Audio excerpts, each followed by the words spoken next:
พิบัติได้สถานการณ์นี้ทุกคนตระหนักแต่อย่าตื่นตระหนกคนไทยต้องมีสติเพื่อฝ่าวิกฤตโควิด -19 ไปด้วยกันท่านกำลังติดตามรับฟังสถานีวิทยุกระจายเสียงพระพุทธศาสนาแห่งชาติและสังคมคลื่นเพื่อการศึกษาพระพุทธศาสนาและวัฒนธรรมระบบ FM 104.5 เมกะเฮิรตซ์รายการต่อไปเป็นรายการคดีโลกคดีธรรม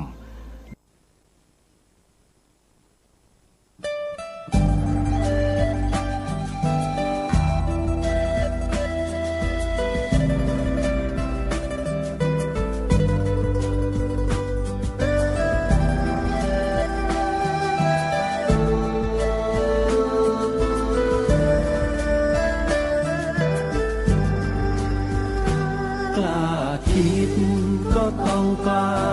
ทำอย่ากลัวถ้าทำความดีเร่งศึกษาปัญหาให้ทันท่วงทีเมืองไทยจะพัฒนา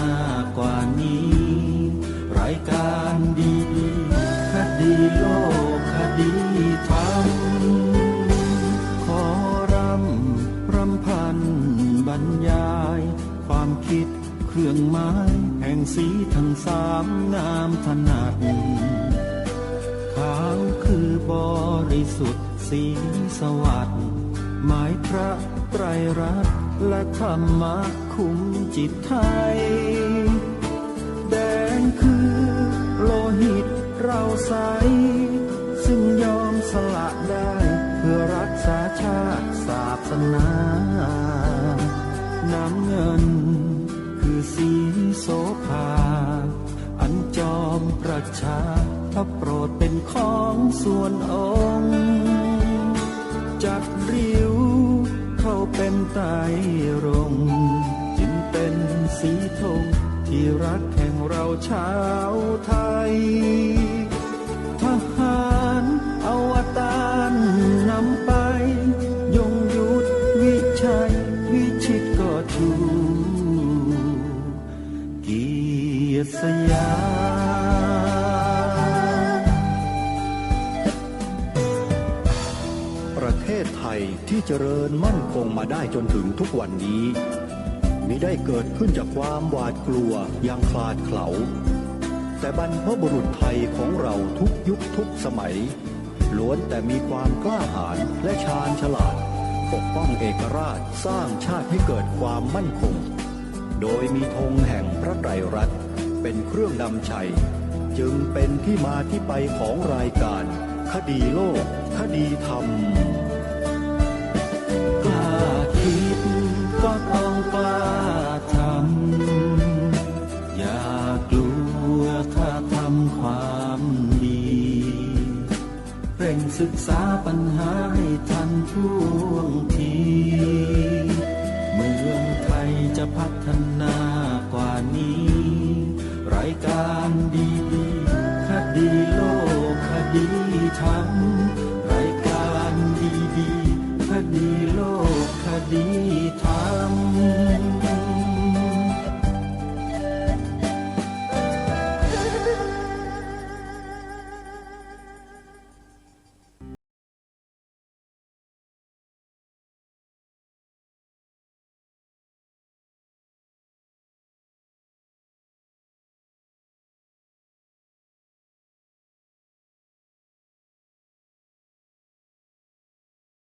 ขอกราบถวายความนอบน้อมแด่พระรัตนตรัยถวายความเคารพพระมหาเถระพระเถรานุเถระทุกท่านขอความสุขความเจริญในธรรมจงบังเกิดมีแด่ท่านสาธุชนที่กำลังติดตามรับฟังรายการจากสถานีวิทยุแห่งนี้ทุกท่าน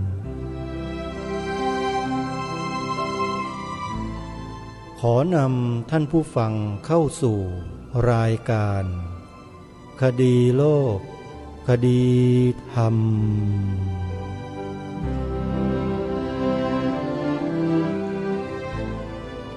พบกันวันนี้ วันขึ้น11 ค่ำเดือน5วันนี้ตรงกับวันพุธที่24มีนาคมพระพุทธศักราช2564รายการคดีโลกคดีธรรมมาพบกับท่านผู้ฟังเป็นปกติทุกวันจันทร์ถึงวันศุกร์และวันเสาร์อาทิตย์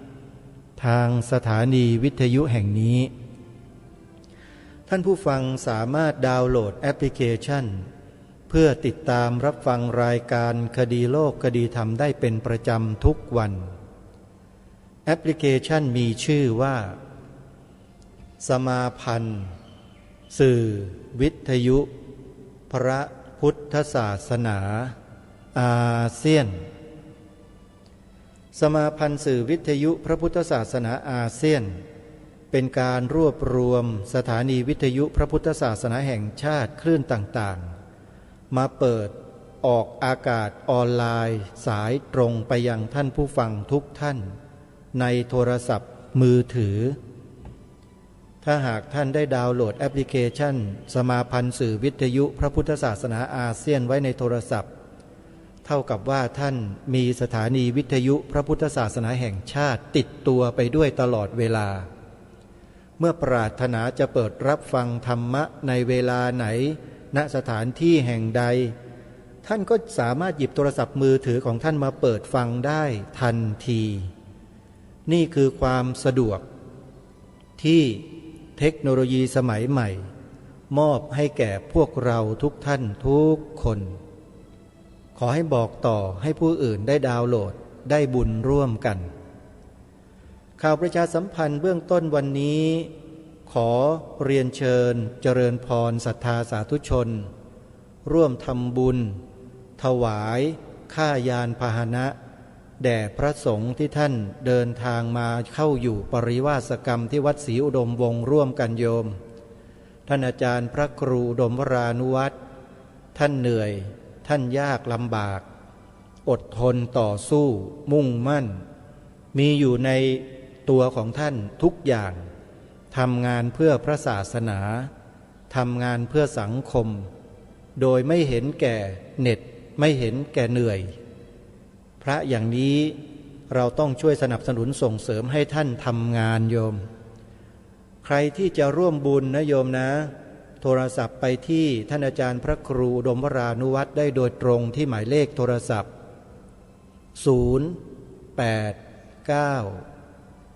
0898404968บอกว่าขอร่วมทำบุญ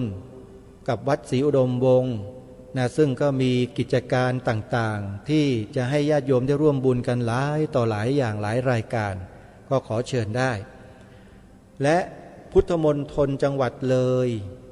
ซึ่งกำลังปรับภูมิทัศน์โดยท่านอาจารย์พระครูอุดมวรานุวัตรและคณะสงฆ์จังหวัดเลยช่วยกันท่านอาจารย์พระครูอุดมวรานุวัตรเจ้าวาดวัดศรีอุดมวงศ์นี่แหละท่านได้รับแต่งตั้งจากท่านเจ้าคณะจังหวัดให้เป็นประธานคณะดำเนินงานจัดสร้างพุทธมณฑลซึ่งถือว่าเป็นครั้งแรกที่ได้รับมอบหมาย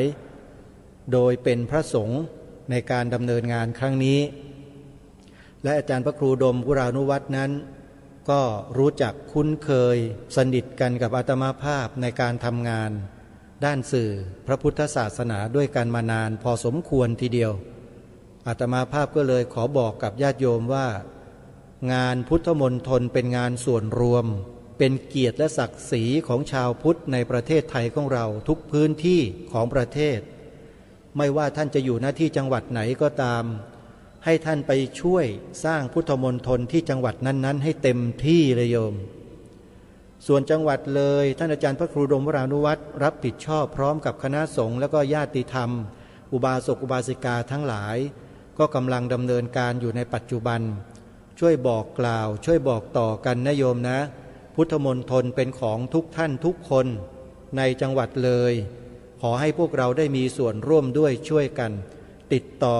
ขอมีส่วนร่วมในการสร้างพุทธมณฑลได้ที่อาจารย์พระครูอุดมวรานุวัตรได้เหมือนเดิมเช่นเคยโยมโทรไปที่เบอร์เดียวกันนี่แหละ089 ท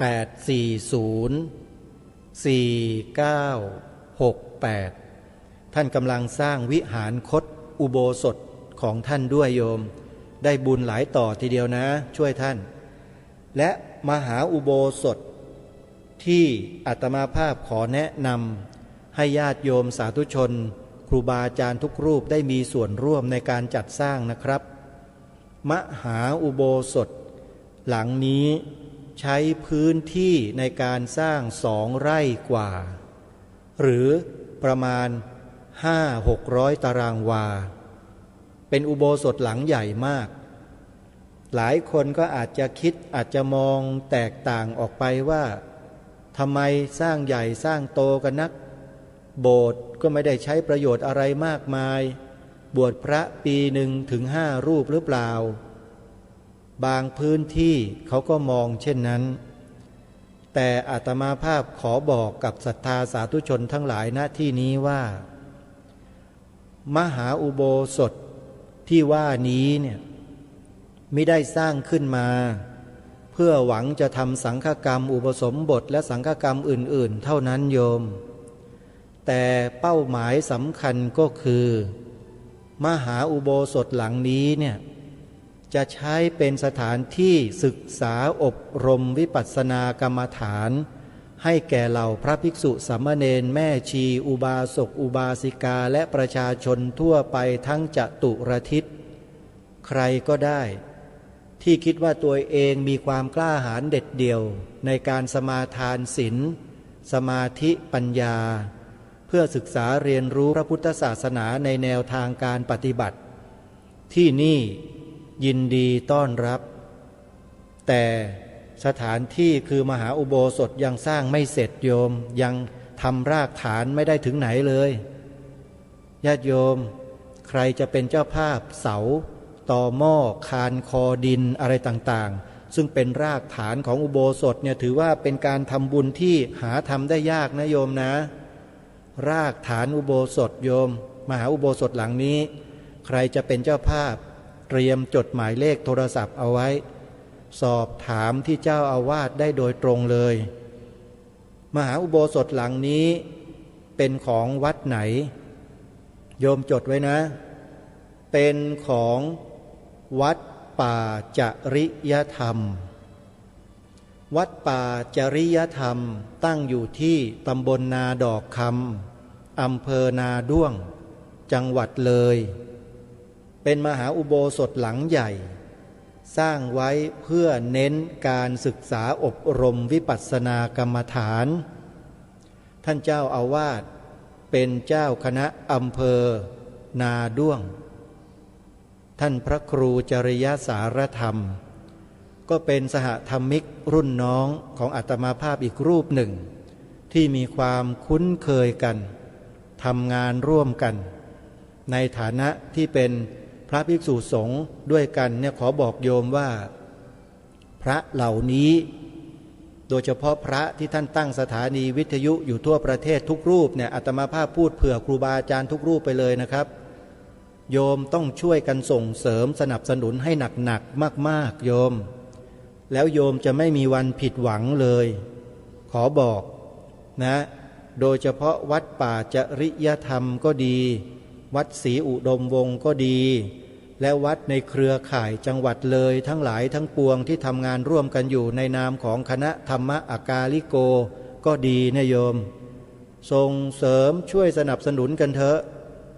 ไม่ต้องไปรอเงินงบประมาณจากแผ่นดินเพราะว่าเงินงบประมาณจากแผ่นดินก็ไม่ค่อยพอที่จะมาถวายวัดวาอารามเราสักเท่าไหร่นะส่วนมากก็จะไปนู่นไปมอบให้กับศาสนสถานอื่นๆมากกว่าเราไม่ต้องไปรอโยม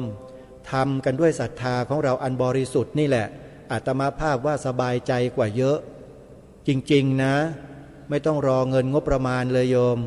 เพราะฉะนั้นนะโยมขอเรียนเชิญเจริญพรร่วมเป็นเจ้าภาพสร้างมหาอุโบสถวัดป่าจริยธรรมด้วยกันโทรศัพท์โยมจดหมายเลขโทรศัพท์โทรไปที่เจ้าอาวาสเลยพระครูจริยสารธรรมหมายเลขโทรศัพท์083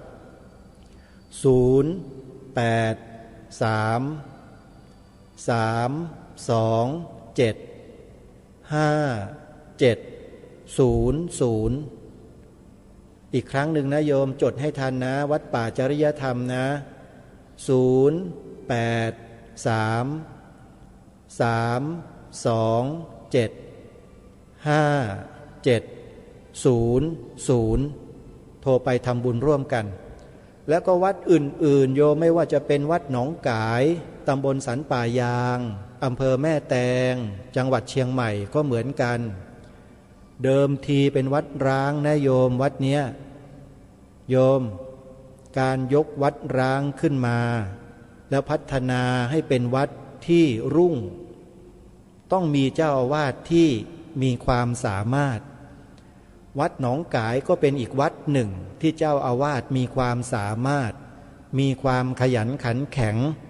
ช่วยเหลือกิจการงานพระศาสนาช่วยเหลือชาวบ้านช่วยเหลือสังคมมากมายเหลือเกินใครที่ไม่ได้เข้าไปติดตามในเพจของวัดหนองกายก็จะไม่ทราบถ้าต้องการทราบว่าวัดหนองกายก็ช่วยสังคมยังไงนะโยมนะโยมเข้าไปในเพจวัดหนองกายพิมพ์เป็นภาษาไทยก็ได้พิมพ์เป็นอักษรภาษาอังกฤษก็ได้โยมเข้าไปดูเลยวัดหนองกายนั้นกำลังบอกบุญญาติโยมให้ร่วมซื้อที่ดินขยายเขตวัดให้แก่วัดหนองกายเพื่อใช้เป็นสถานที่ปฏิบัติกิจพระศาสนาหลายต่อหลายประการ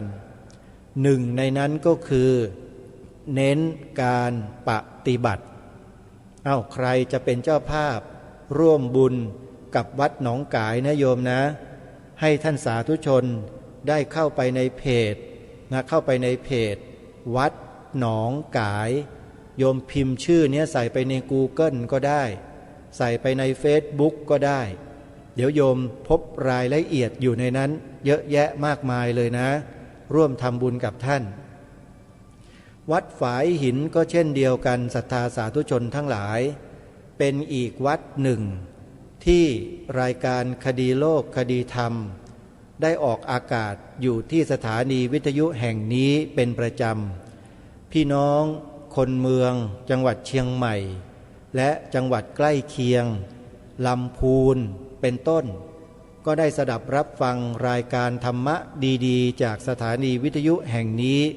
มากมายหลายรายการและหนึ่งในนั้นก็คือคดีโลกคดีธรรมที่ท่านทั้งหลายกำลังฟังอยู่นี้ญาติโยมวัดฝายหินนั้นถือว่าเป็นวัดตลาดวิชาการให้ความรู้กับเหล่าบรรดาพระภิกษุสามเณรแม่ชีอุบาสกอุบาสิกาและคฤหัสถ์ญาติโยมทั่วไปมีเนื้อหาสาระหลากหลายมากมายอยู่ในนี้อาตมาภาพขอแนะนำให้พวกเรานั้นช่วยสนับสนุนท่านอาจารย์พระครูสมุวิสุวัตวรกิจโจซึ่งท่านดูแลควบคุมสถานีแห่งนี้และท่านก็มีการพัฒนาตนเองในการทำงานเนี่ยอยู่อย่างต่อเนื่องมาตลอดเลยโยมท่านไม่เคยอยู่นิ่งท่านอัปเดตข้อมูลโปรแกรมต่างๆแอปต่างๆที่จะนำมาใช้ประโยชน์ในงานเผยแผ่พระพุทธศาสนาท่านอาจารย์พระครูสมุวิศวัตไม่ได้นิ่งเฉยนะโยมนะถือว่าเป็นพระนักพัฒนาอีกรูปหนึ่งในการทำงานเผยแผ่พระพุทธศาสนานะโยมวัดฝายหินอยู่ที่ตำบลสุเทพอำเภอเมืองจังหวัดเชียงใหม่ญาติโยมเข้าไปในเพจเข้าไปใน Facebook เข้าไปใน Google แล้วก็พิมพ์คำว่าวัดฝายหินโยมจะพบรายละเอียดอยู่ที่นั่นโทรศัพท์เข้าไปทำบุญได้เลยไปที่จังหวัดกาฬสินธุ์นี่อีกวัดหนึ่งโยมเป็นวัดที่มีสถานีวิทยุและไม่ใช่มีสถานีวิทยุเผยแผ่ธรรมพระพุทธศาสนาอย่างเดียวนะเป็นสำนักเรียนปริยัติธรรมแผนกสามัญด้วยโยมโรงเรียนพระปริยัติธรรมแผนกสามัญเนี่ยโยมทราบไหมว่าเจ้าสำนักเรียนเนี่ยมีความเหน็ดเหนื่อยแค่ไหนโยมทราบไหมถ้าโยมอยากทราบว่าเหนื่อยแค่ไหนนะโยมนะโยมเข้าไปชมการทำงานของท่านอาจารย์พระครูปริยัติโพธิธรรม เจ้าอาวาสวัดอารามมงคลเจ้าคณะตำบลยางตลาดดูได้ท่านทำงานไม่หยุดเหมือนกันพอๆกันกับท่านอาจารย์พระครูอุดมวรานุวัฒน์นี่แหละไม่หยุดเลยฮะแล้วท่านหนักกว่าด้วยซ้ำเพราะจะต้องดูแลสามเณรเป็นจำนวนหลายสิบรูปเผลอๆเป็น100 รูปด้วยซ้ำไปเพื่อให้การศึกษาเล่าเรียนแก่สามเณรเหล่านั้นซึ่งเป็นลูกหลานญาติโยมสาธุชนที่ไม่มีโอกาสทางการศึกษาทางโลกก็เลยให้มาบวชเรียนอยู่ที่สำนักเรียนของวัดอารามมงคลแห่งนี้โยมเพราะฉะนั้นวัดนี้ก็เป็นอีกวัดหนึ่งที่ศรัทธาสาธุชนควรทำบุญเยอะๆมากๆบ่อยๆต่อเนื่องโยมอย่าหยุดพระครูท่านมีความขยันขันแข็งเสียสละจริงๆนะช่วยกันท่านสามารถที่จะไปทำบุญได้ด้วยตัวเองนะที่วัดอารามมงคลตำบลยางตลาดอำเภอยางตลาดจังหวัดกาฬสินธุ์พระครูปริยัติโพธิธรรมเข้าไปในเพจ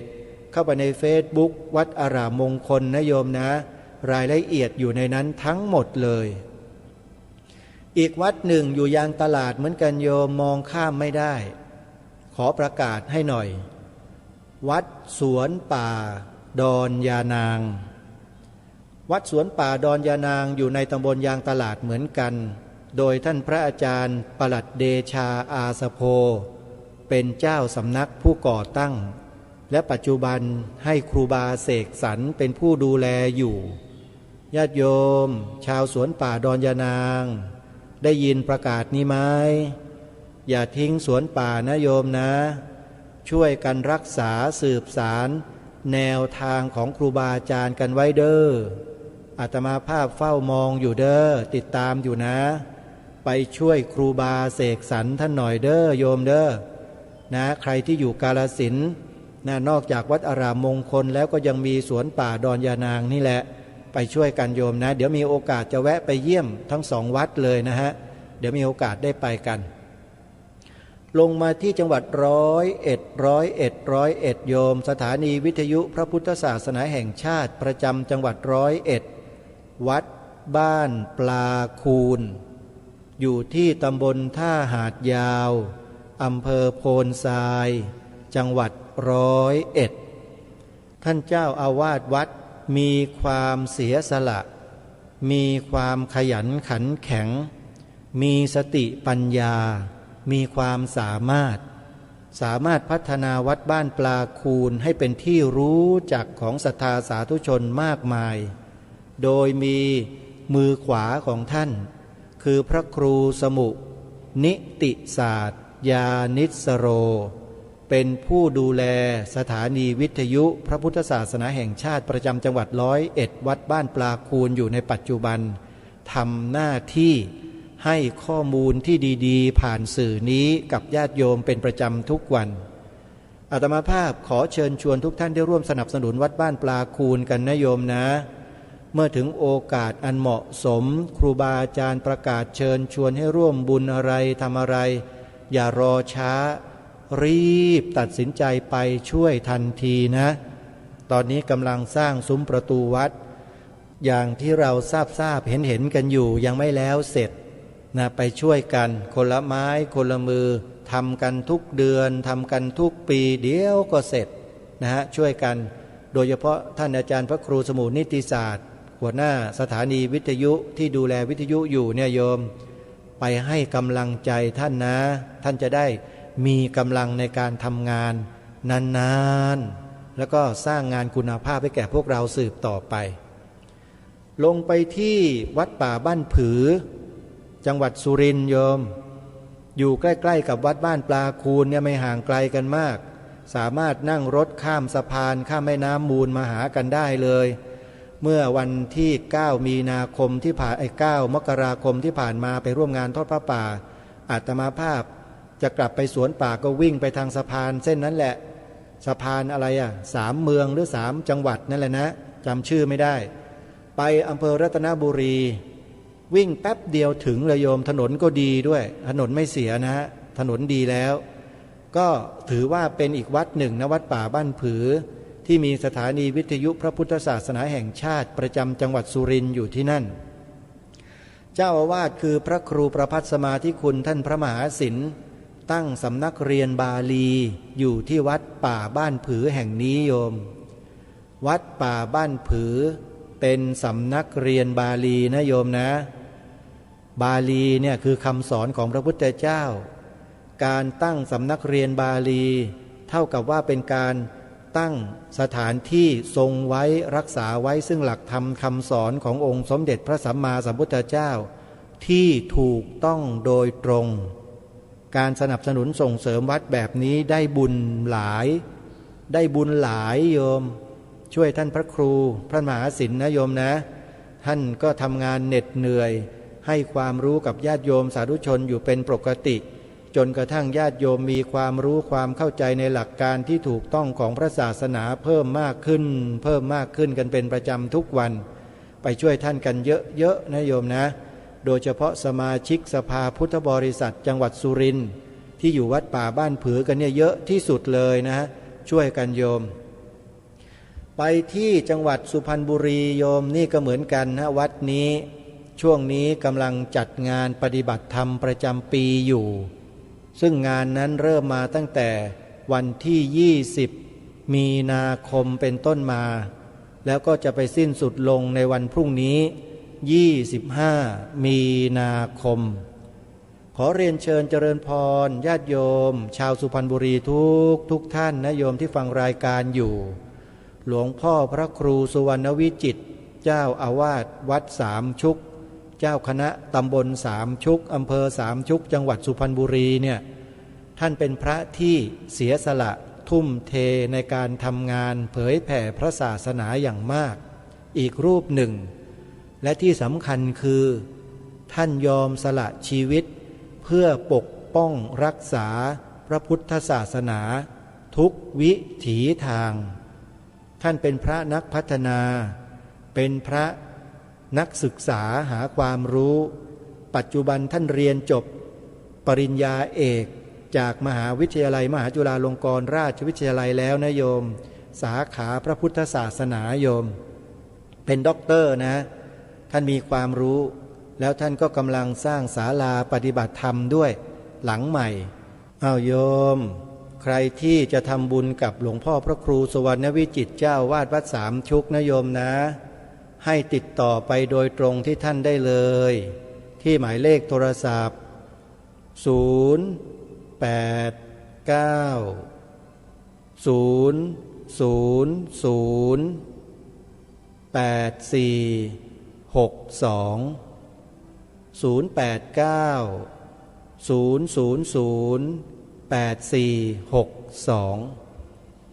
วัดธรรมปัญญารามบางม่วงเป็นวัดอนัมมนิกาย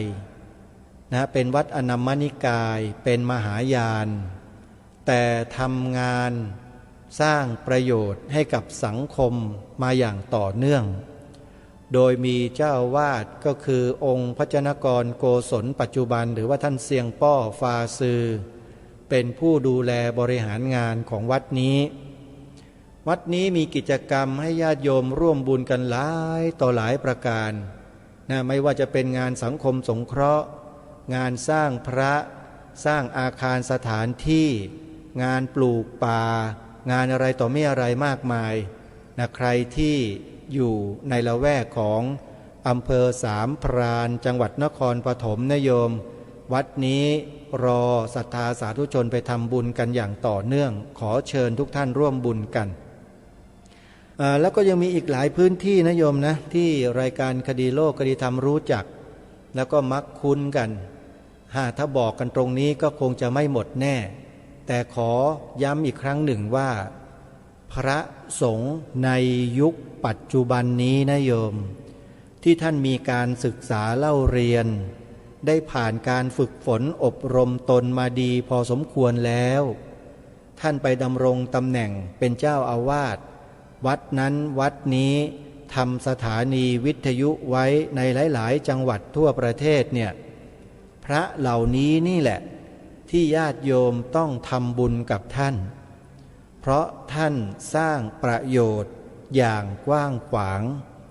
ไม่ได้สร้างอะไรให้คนงมงายไม่ได้สร้างให้คนโง่คนหลงโยม ท่านสร้างคนให้ฉลาดให้รู้จักพระธรรมคำสอนขององค์สมเด็จพระสัมมาสัมพุทธเจ้าโดยตรงโดยมีสื่อวิทยุพระพุทธศาสนาแห่งชาติคลื่นต่างๆเป็นอุปกรณ์เครื่องมือในการเผยแผ่พระพุทธศาสนานะโยมนะอาตมาภาพขอสนับสนุน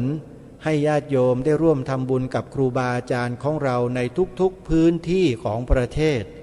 ถ้าเรารู้ว่าท่านอยู่ณจุดไหนทำรายการวิทยุอยู่ที่ใดโยม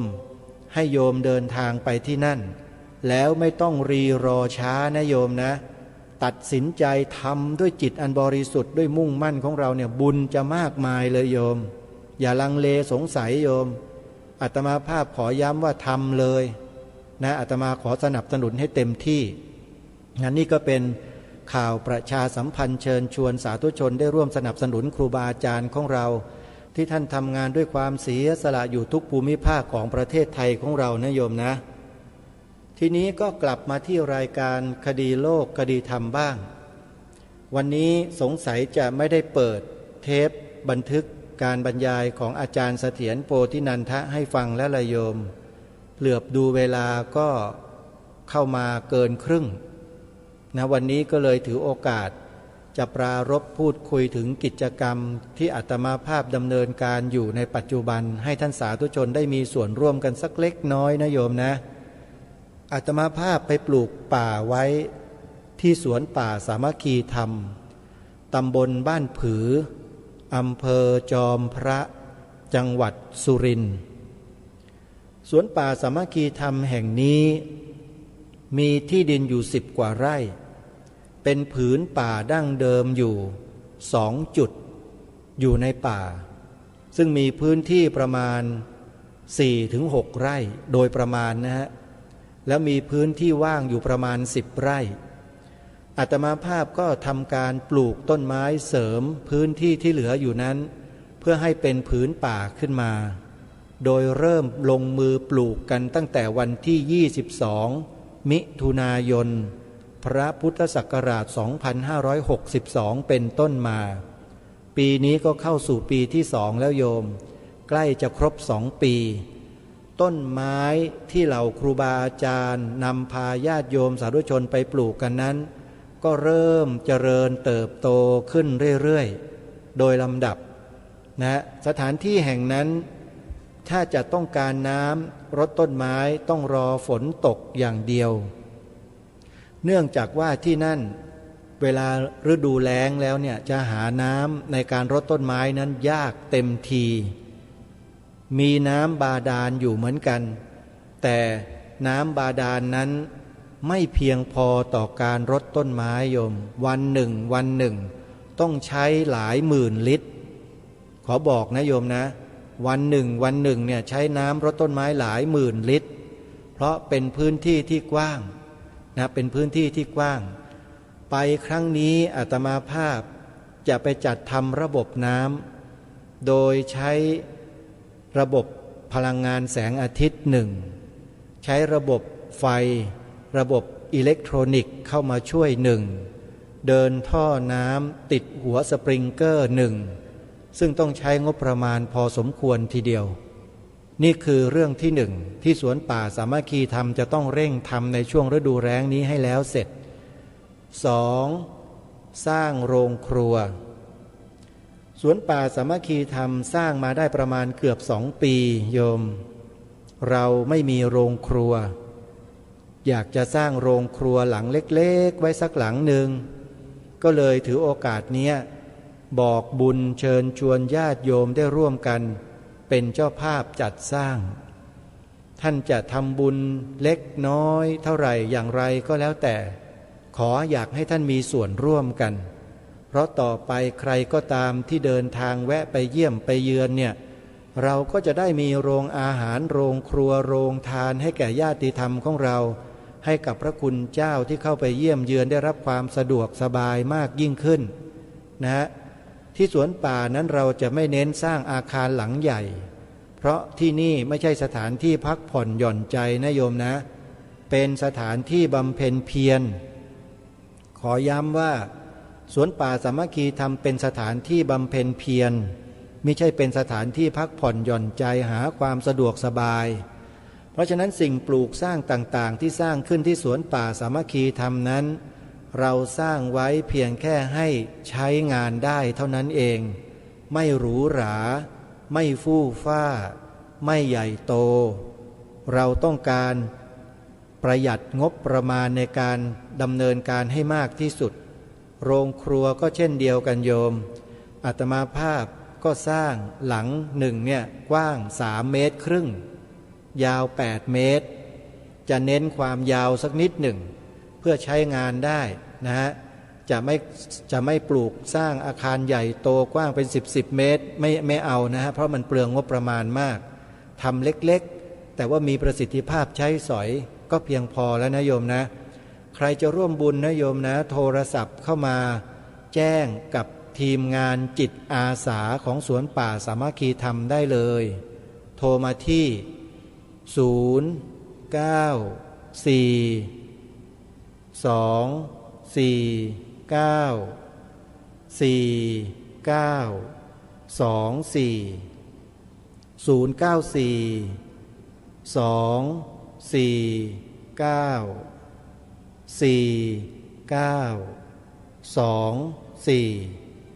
นะเบอร์นี้เป็นเบอร์ของจิตอาสาเบอร์แรกที่ญาติโยมสามารถที่จะโทรเข้ามา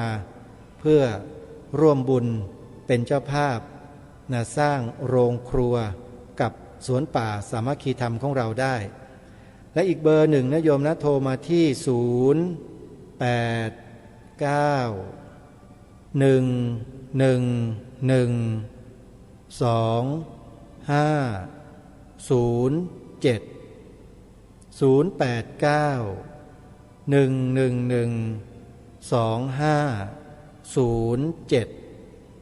อนุโมทนาบุญ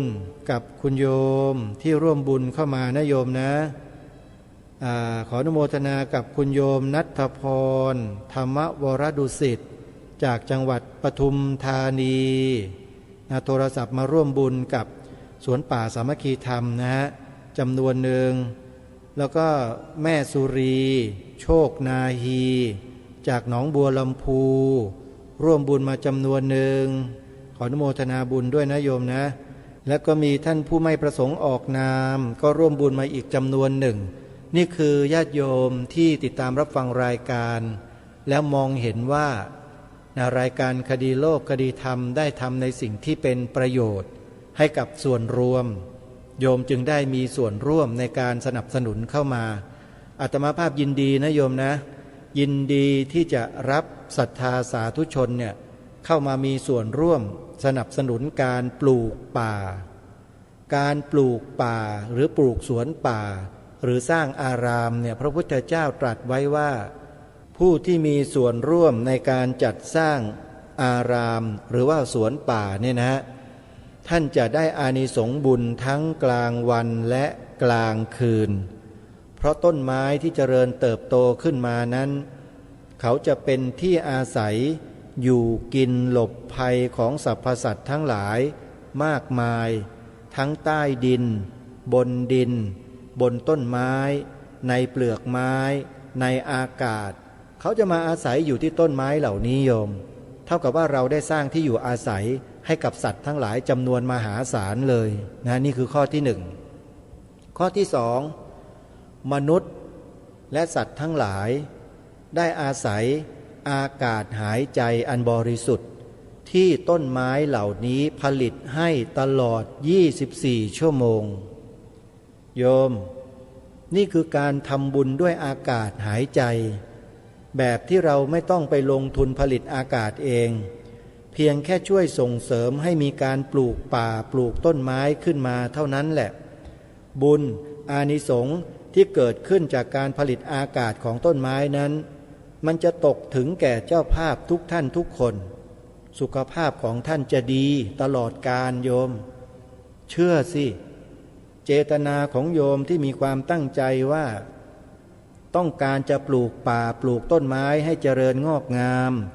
เพื่อให้เกิดเป็นประโยชน์ต่อสรรพสัตว์ทั้งหลายรวมทั้งมนุษย์ของเราด้วยเนี่ยนะ เจตนาอันนี้แหละมันจะแรงมากนะแต่ถ้าเราไม่มีเจตนาไม่อธิษฐานจิตนะอานิสงส์ที่จะเกิดขึ้นก็เบาบางลงไปโดยลำดับเพราะฉะนั้นเวลาทำบุญต้องอธิษฐานจิตนะต้องอธิษฐานจิตแล้วก็ให้มีปัญญาในการทำบุญนั้นๆด้วยว่าเราทำบุญไปด้วยเหตุผลอะไรแล้วบุญที่จะเกิดขึ้นหรือสิ่งที่จะเกิดขึ้นจากการทำบุญของเรานั้นจะมีประโยชน์อย่างไรนี่คือเรียกว่าทำบุญด้วยพิจารณาด้วยปัญญาเมื่อพิจารณาด้วยปัญญาแล้วเกิดความเข้าใจแล้วความตัดสินใจในการบริจาคในการทำบุญสนับสนุนอะไรต่างๆเหล่านั้นก็จะเกิดขึ้นมาเองโดยอัตโนมัติอย่างนี้แหละเขาเรียกว่าจิตที่เป็นอสังขาริกจิตที่เป็นอสังขาริกหมายความว่ายังไงหมายความว่าจิตที่เกิดขึ้นโดยไม่มีใครมาชักชวนเกิดเองเขาเรียกว่าเกิดเองจิตที่เกิดขึ้นมาเองเนี่ยเกิดขึ้นด้วยอะไรด้วยปัญญาที่พิจารณาเห็นประโยชน์ของสิ่งที่ทำสิ่งที่กำลังมีกำลังเป็นอยู่นั้นจนกระทั่งประจักษ์แจ้งชัดแล้วก็เกิดความปลื้มปิติเกิดความสุขมีใจอยากจะร่วมด้วยช่วยสนับสนุนนั่นแหละเขาเรียกว่าทานที่ประกอบด้วยปัญญาการสร้างผืนป่าการปลูกป่าขึ้นมาเนี่ยโยมมีแต่ประโยชน์ล้วนๆไม่มีโทษอะไรกับใครที่ไหนเลยแม้แต่พืชพันธุ์ธัญญาหารที่อยู่รอบข้างก็จะได้ประโยชน์ไปด้วยเพราะอะไรเพราะจะมีแมลงที่เป็นมิตรกับพืชพันธุ์ธัญญาหารทั้งหลายเหล่านั้นเกิดขึ้นมากมายจากการปลูกป่าเพราะฉะนั้นการปลูกป่านั้นจึงได้อะไรมากกว่าที่ใครต่อใครคิดหลายคนคิดไม่ออกบอกไม่ถูกเกิดความรู้สึกไม่สบายใจเมื่อสวนป่าสามัคคีธรรมมาทำการปลูกป่าขึ้นณพื้นที่ตำบลบ้านผือแห่งนี้กลัวว่าจะมีแมลงจะมีสัตว์มากินพืชกินพันธุ์ของเขาอะไรต่างๆนานานะแต่จนแล้วจนเล่าญาติโยมจนถึงปัจจุบันนี้เกือบ2 ปีแล้วก็ยังไม่เห็นมีสัตว์ใดเข้าไปรุกรานไปทำลายพืชพันธุ์ธัญญาหารของญาติโยมที่อยู่ด้านข้างเลยแม้แต่นิดเดียวมีแต่แมลงและสัตว์ที่มีประโยชน์ที่คลืบคลานเข้าไปสู่แปลงดินและไปช่วยทำให้ดินของเขาสมบูรณ์เท่านั้นแต่จริงๆแล้วมันไม่ได้เป็นเช่นนั้นหรอกโยมสัตว์ทั้งหลายที่อยู่ใต้ดินบนดินในพื้นแปลงเกษตรของญาติโยมต่างๆเนี่ยมันหนีตายมาอาศัยอยู่ในสวนป่าสามัคคีธรรมหมดเลยโยมอาตมาภาพยังจำภาพวันนั้นได้เลยโยมมีอยู่วันหนึ่งประมาณปลายปี 2561 ฝนกำลังจะตกนะไม่ใช่ฝนกำลังตกกับฝนตกอยู่ด้วยตกแล้วก็ปรอยๆอยู่อาตมาภาพก็ออกไปเดินสำรวจพื้นที่ที่ฝนตกจะไปดูซิว่าฝนตกในพื้นที่เราแล้วเนี่ยน้ำมันไหลไปสู่ที่ไหนจะไปดูระดับของพื้นดินนะโยมว่าตรงไหนมันต่ำตรงไหนมันสูงเพื่อที่จะได้ปรับภูมิทัศน์ให้มันเหมาะสมกับพื้นที่เดินไปยังไม่ถึงครึ่งทางเลยโยม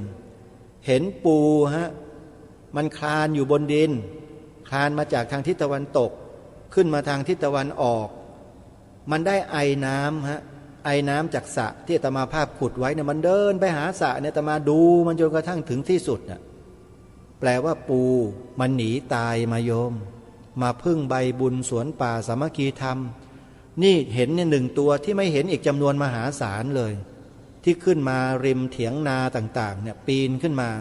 เพราะว่าที่สวนป่าสามัคคีธรรมเนี่ยเป็นที่ที่มีความสูงเป็นดอนนะฮะเพราะต้นไม้เนี่ยทับถมกันมากว่า50 ปีนะที่มีใบไม้กิ่งไม้ทับถมเป็นกองดินอยู่เป็นอินทรีย์วัตถุอยู่เนี่ยทับถมขึ้นมาเป็นเม็ดๆเลยโยมนะจึงทำให้ที่เนี่ยดินดีปลูกต้นไม้แล้วขึ้นเจริญงอกงามไม่เหมือนกับที่อื่นบางที่นะฮะตัดโค่นต้นไม้มาเป็น100 ปีแล้วก็ไม่เคยปลูกต้นไม้ทดแทนเลย ปลูกพืชเชิงเดี่ยวอย่างไรก็ปลูกกันอยู่อย่างนั้นน่ะมีหนำซ้ำยังเอาสารเคมีเนี่ยถล่มผืนดินผืนน้ำผืนนาจนกระทั่งดินเนี่ยมันกลายเป็นดินดานดินด้านดินที่หมดประสิทธิภาพไปเลยก็มีนี่คือสิ่งที่มันเกิดขึ้นบนผืนแผ่นดินอันอุดมสมบูรณ์ของประเทศชาติบ้านเมืองของเราเรื่องเหล่านี้อาตมาภาพติดตามข้อมูลดูผู้รู้ทั้งหลายทั้งปวงท่านกล่าวท่านแสดงชี้แจงให้เห็นถึงโทษถึงภัยการใช้สารเคมีอย่างมากมายจนกระทั่งตัดสินใจด้วยตนเองว่าถ้าหากจะปลูกพืชพันธุ์ธัญญาหารอะไรก็แล้วแต่ในสวนป่าสามัคคีธรรมเนี่ยอาตมาภาพสั่งเด็ดขาดเลยกับทุกฝ่ายว่าห้ามซื้อสารเคมีใดๆทั้งสิ้นมาทำการผสมแล้วรดลงไปที่ดินหรือต้นไม้โดยอ้างว่าเป็นปุ๋ยอย่างนั้นอย่างนี้ห้ามทำเด็ดขาดที่นี่ใช้แต่ปุ๋ยคอกปุ๋ยอินทรีย์เท่านั้นเราจะไม่ใช้สิ่งแปลกปลอมเข้ามาเพื่ออะไรเพื่อรักษาระบบนิเวศให้เกิดความอุดมสมบูรณ์ในพื้นที่ให้มากที่สุดแล้วให้เขาเนี่ยอิงอาศัยซึ่งกันและกันอยู่เช่นนี้ตลอดกาลโดยที่เราไม่ต้องไปปรับปรุงไปเปลี่ยนแปลงไปดำเนินการอะไรให้มากเพราะว่าระบบนิเวศเขาจะดูแลกันเองทั้งหมดนี่คือสิ่งที่เป็นจริงแล้วเราก็สามารถที่จะสร้างและทำให้มันเกิดขึ้นได้โดยอาศัยธรรมชาติช่วยเหลือธรรมชาติด้วยกันเองนี่เป็นหลักวิชาการนะโยมหลักวิชาการของนักการเกษตรที่มีภูมิปัญญาดั้งเดิมเลยของบรรพบุรุษบรรพชนไทยของเราเลยอันเนี้ยเมื่อก่อนสมัยก่อน100 ปี120 ปี200 300 3,000 ปีเขามีใช้สารเคมีเหมือนทุกวันนี้ไหมมีไหมรุ่นทวดของทวดของทวดเราเคยใช้ยาฆ่าหญ้าไหมโยมมีเปล่าไม่มีเคยใช้ปุ๋ยเคมีเปล่าก็ไม่มีเขาใช้อะไรใช้ซากพืชซากสัตว์ที่มันทับถมกันเป็นมูลสัตว์ทั้งหลายเนี่ยมาผสมประสานกันแล้วเขาก็ใช้โรยใช้รดโคนต้นไม้ปลูกพืชปลูกพันธุ์ต่างๆให้เจริญงอกงามเติบโตผลิดอกออกผลให้เรากินถึงทุกวันนี้นี่เขาทำด้วยธรรมชาติทั้งหมดเพราะฉะนั้นวิถีธรรมชาติเราต้องช่วยกันส่งเสริมสนับสนุนสืบสารรักษากันไว้สวนป่าสามัคคีธรรมก็ขอดำเนินตามรอยเบื้องพระยุคลบาทขององค์บุรพมหากษัตริย์ที่ทรงเป็นพระบิดาทางการเกษตรของเราด้วยนะฮะก็คือองค์พระบาทสมเด็จพระบรมชนกาธิเบศรมหาภูมิพลอดุลยเดชมหาราชบรมนาถบพิตรที่พระองค์ได้พระราชทานโครงการตามแนวพระราชดำริเศรษฐกิจพอเพียงแก่พวกเรานั่นเองเราต้องดำเนินรอยตามพระองค์ท่านในทุกเรื่องช่วยกันโยมวันนี้เวลาของรายการหมดแล้วโยมนะเดี๋ยวมีอะไรไว้พรุ่งนี้ค่อยมาพูดคุยกันวันนี้ต้องขอสมมติยุติรายการไว้แต่เพียงเท่านี้ขอความสุขสวัสดีในธรรมแห่งองค์สมเด็จพระบรมศาสดาสัมมาสัมพุทธเจ้าจงปรากฏเกิดมีขึ้นในจิตใจของท่านผู้ฟังทุกท่านทุกคนเทินขอเจริญพร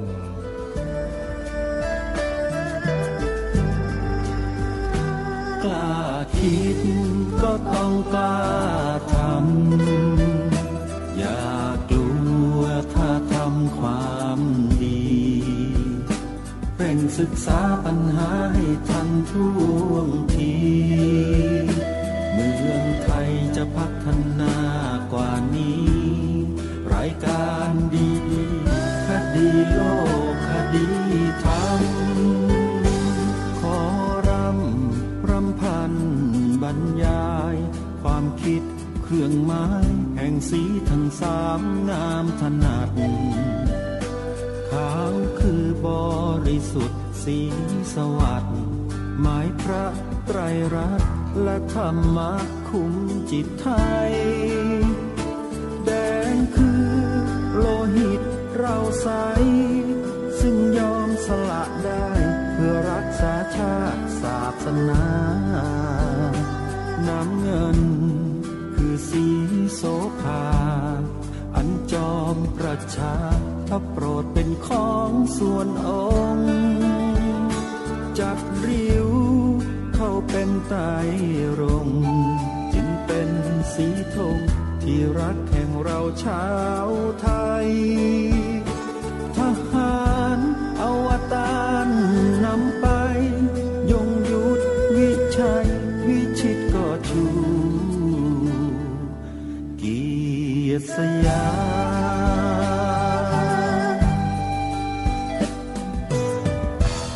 ประเทศไทยที่เจริญมั่นคงมาได้จนถึงทุกวันนี้มิได้เกิดขึ้นจากความหวาดกลัวอย่างคลาดเขลาแต่บรรพบุรุษไทยของเราทุกยุคทุกสมัยล้วนแต่มีความกล้าหาญและชาญฉลาดปกป้องเอกราชสร้างชาติให้เกิดความมั่นคงโดยมีธงแห่งพระไตรรัตน์เป็นเครื่องนำชัยจึงเป็นที่มาที่ไปของรายการคดีโลกคดีธรรมกล้าคิดก็ต้องกล้าทำอย่ากลัวถ้าทำความดีเร่งศึกษาปัญหาให้ทันท่วงทีเมืองไทยจะพัฒนากว่านี้รายการดีๆคดีโลกคดีธรรมรายการดีๆคดีโลกคดีธรรม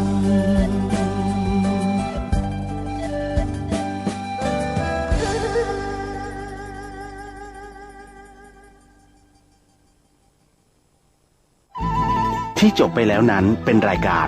คดีโลกคดีธรรมดำเนินรายการโดยพระครูปลัดณรงค์ฤทธิ์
ตระหนักแต่บ่ตระหนกกับเชื้อไวรัสโคโรนาสายพันธุ์ใหม่ 2019 หรือโควิด -19 เฮามาดูแลตัวเก่าเพื่อปลอดภัยจากเชื้อไวรัสกันดีกว่าง่วมแหงง่วมใจ 1. กลิ่นฮ้อน 2. จ้อนกลาง 3. ล้างมือ 4. สวมหน้ากากอนามัย 5. ออกกำลังกายหากมีอาการเหล่านี้ให้รีบไปพบแพทย์ 1. มีไข้สูงมากกว่า 37.5 องศา 2. ไอ 3. เจ็บคอ 4. น้ำมูกไหล 5. หายใจเหนื่อยหอบหายใจลำบากและหลีกเลี่ยงการเดินทางไปประเทศกลุ่มเสี่ยงหรือหากเดินทางจากประเทศกลุ่มเสี่ยงต้องบ่ปกปิดข้อมูลหากบ่แน่ใจรีบเข้าตรวจหาเชื้อที่โรงพยาบาลใกล้บ้านขอให้ทุกคนร่วมรับผิดชอบต่อสังคมป้องกันและเฝ้าระวังการแพร่ระบาดแค่นี้ประเทศไทยก็ห่างไกลจากเชื้อไวรัสโคโรนาด้วยความปรารถนาดีจากเครือข่ายสถานีวิทยุทั่วประเทศ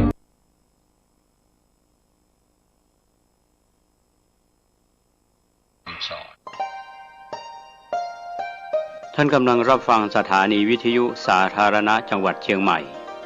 คลื่นพัฒนาคุณภาพชีวิต FM 92.25 เมกะเฮิรตซ์บริหารและจัดการโดยวัดป่าแดงมหาวิหารส่งกระจายเสียงจากเลขที่ 71 หมู่ที่ 14 บ้านใหม่หลังมอตำบลสุเทพอำเภอเมืองจังหวัดเชียงใหม่รหัสไปรษณีย์50200หมายเลขโทรศัพท์0818815690 0520000636-7สวัสดีครับท่านผู้ฟังที่เคารพผมเกษตรเพชรสำริดวิทยากรแบ่งปันความคิดดีๆนำเล่าเรื่องราวเกี่ยวกับสถาบันพระมหากษัตริย์นะครับก้าวตามรอยพ่อสอนบุญแค่ไหนได้เกิดบนแผ่นดินนี้ลมหายใจที่เหลือจะทำดีโดยไม่ท้อบอกรักพ่อโดยเดินตามและก็สานต่อไม่รังรออุทิศตนทดแทนคุณนะครับวันนี้ก็นำเล่าต่อเกี่ยวกับสถาบันพระมหากษัตริย์ของไทยกับพระพุทธศาสนาทำไมฉันถึงรักในหลวงเป็นตอนที่มีความหมายสำหรับพระสงฆ์นิกรชาวไทยจากยุคอดีตจนถึงปัจจุบันและจะมีต่อไปในอนาคตมีอยู่วันหนึ่งในช่วงปิดเทอมฤดูร้อนวันนั้นพ่อแม่ปิดร้านแต่หัววันซึ่งเป็นเรื่องผิดปกติสมัยนั้นร้านหนังสือของเราปิดแค่ปีละครั้งก็คือวันนักข่าวเฉพาะหนังสือพิมพ์จะหยุดไม่พิมพ์ออกมาขายแต่สมัยนี้ไม่หยุดกันแล้วพ่อใส่เสื้อแขนยาวผูกเนคไทนี่คือ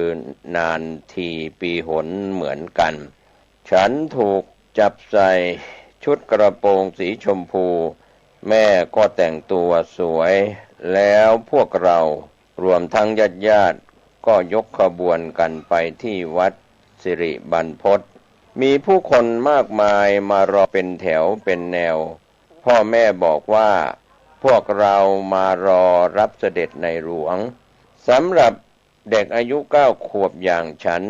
จำได้ว่ารอนานมากและอากาศก็ร้อนมากแต่ทุกคนก็รออย่างสงบอดทนรู้ว่าแค่ว่าท่านเสด็จแวะที่อื่นมาก่อนหลายแห่งในที่สุดเวลาที่ทุกคนรอคอยก็มาถึงในหลวงเสด็จมาถึงพร้อมกับพระราชินีในหลวงเสด็จพระราชดำเนินมาตามทางที่พวกเรารอรับอยู่พวกเราทูลเกล้าถวายเงินโดยเสด็จพระราชกุศลแล้วจู่ๆพ่อฉันก็ทูลบอกท่านว่าไม่ไกลจากที่นั่นมีน้ำตกชื่อน้ำตกวังก้านเหลือง เผื่อว่าท่านจะได้เสด็จไปพักผ่อนให้หายเหนื่อยในหลวงท่านสนพระราชหฤทัยมากจากที่ประทับยืนอยู่ท่านก็ทรงนั่งลงกลางแผนที่ออกมาทอดพระเนตรและตรัสถามพ่อฉันว่าน้ำตกนี้อยู่ตรงไหนในแผนที่ทรงเรียกให้เจ้าหน้าที่คือคุณปราโมทย์ไม้กัดซึ่งปัจจุบันเป็นอดีตอธิบดีกรมชลประทานมาช่วยดูพิกัดต่างๆฉันจำได้ว่าท่านทรงพูดคุยกับพ่อฉันอยู่นานมากเรื่องน้ำตกนี้พ่อบอกว่าท่านทรงซักถามว่าปริมาณน้ำตกมากน้อยแค่ไหนซึ่งพ่อก็ไม่รู้แน่ชัดกลับมาถึงบ้านใครๆก็มาคุยกับพ่อฉันกันใหญ่ว่ามีบุญจริงๆที่น่าอิจฉาที่ได้เฝ้าในหลวงตั้งนานสมัยนั้นมีคนรู้จักน้ำตกนี้น้อยมากน้ำตกวังก้านเหลืองจะแปลกกว่าน้ำตกอื่นๆคือต้นน้ำนั้นผุดขึ้นมาจากใต้ดินไม่ใช่น้ำตกที่ไหลลงมาจากภูเขาอย่างน้ำตกส่วนใหญ่ในบริเวณนั้นจะเป็นที่ราบไม่มีภูเขาถ้าไม่บอกก็ไม่มีใครรู้ว่ามีน้ำตกอยู่แถวนั้นถนนก็ยังเป็นถนนลูกรังขรุขระเวลาปิดเทอมพ่อจะขับรถกระบะพาไปเล่นน้ำกลับมาถึงบ้านหัวหูพวกเราก็แดงเกรอะกรังไปด้วยฝุ่นลูกรังตอนหลังแม่เล่าที่เพิ่มเติมว่าตอนที่พ่อทูลในหลวงว่าน้ำตกนี้สวยมากมีน้ำตลอดปีท่านทรงตอบว่าความสวยไม่สำคัญหรอกสำคัญที่มีน้ำนี่คือท่านทรงให้ความสำคัญกับการชลประทานมาโดยตลอดแต่น้ำตกนี้เป็นน้ำตกเล็กๆคงไม่มีศักยภาพในด้านชลประทานสักเท่าไหร่หลังจากนั้นน้ำตกวังก้านเหลืองก็ถูกพัฒนาให้เป็นสถานที่ท่องเที่ยวมีการทำถนนให้ดีขึ้นต่อมาอีกนานหลายปีก็มีการสร้างเขื่อนป่าสักชลสิทธิ์ในบริเวณจังหวัดลพบุรีสระบุรีเพื่อการชลประทานและแก้ปัญหาน้ำท่วมในภาคกลางนี่เป็นประสบการณ์ตรงที่ฉันได้เห็นกับตาว่าในหลวงท่านสนพระราชหฤทัยในการพัฒนาชนบทจริงๆเวลาท่านเสด็จมาเยี่ยมราษฎรท่านไม่ได้มาเที่ยวเล่นแต่ท่านทรงรับฟังและก็เก็บ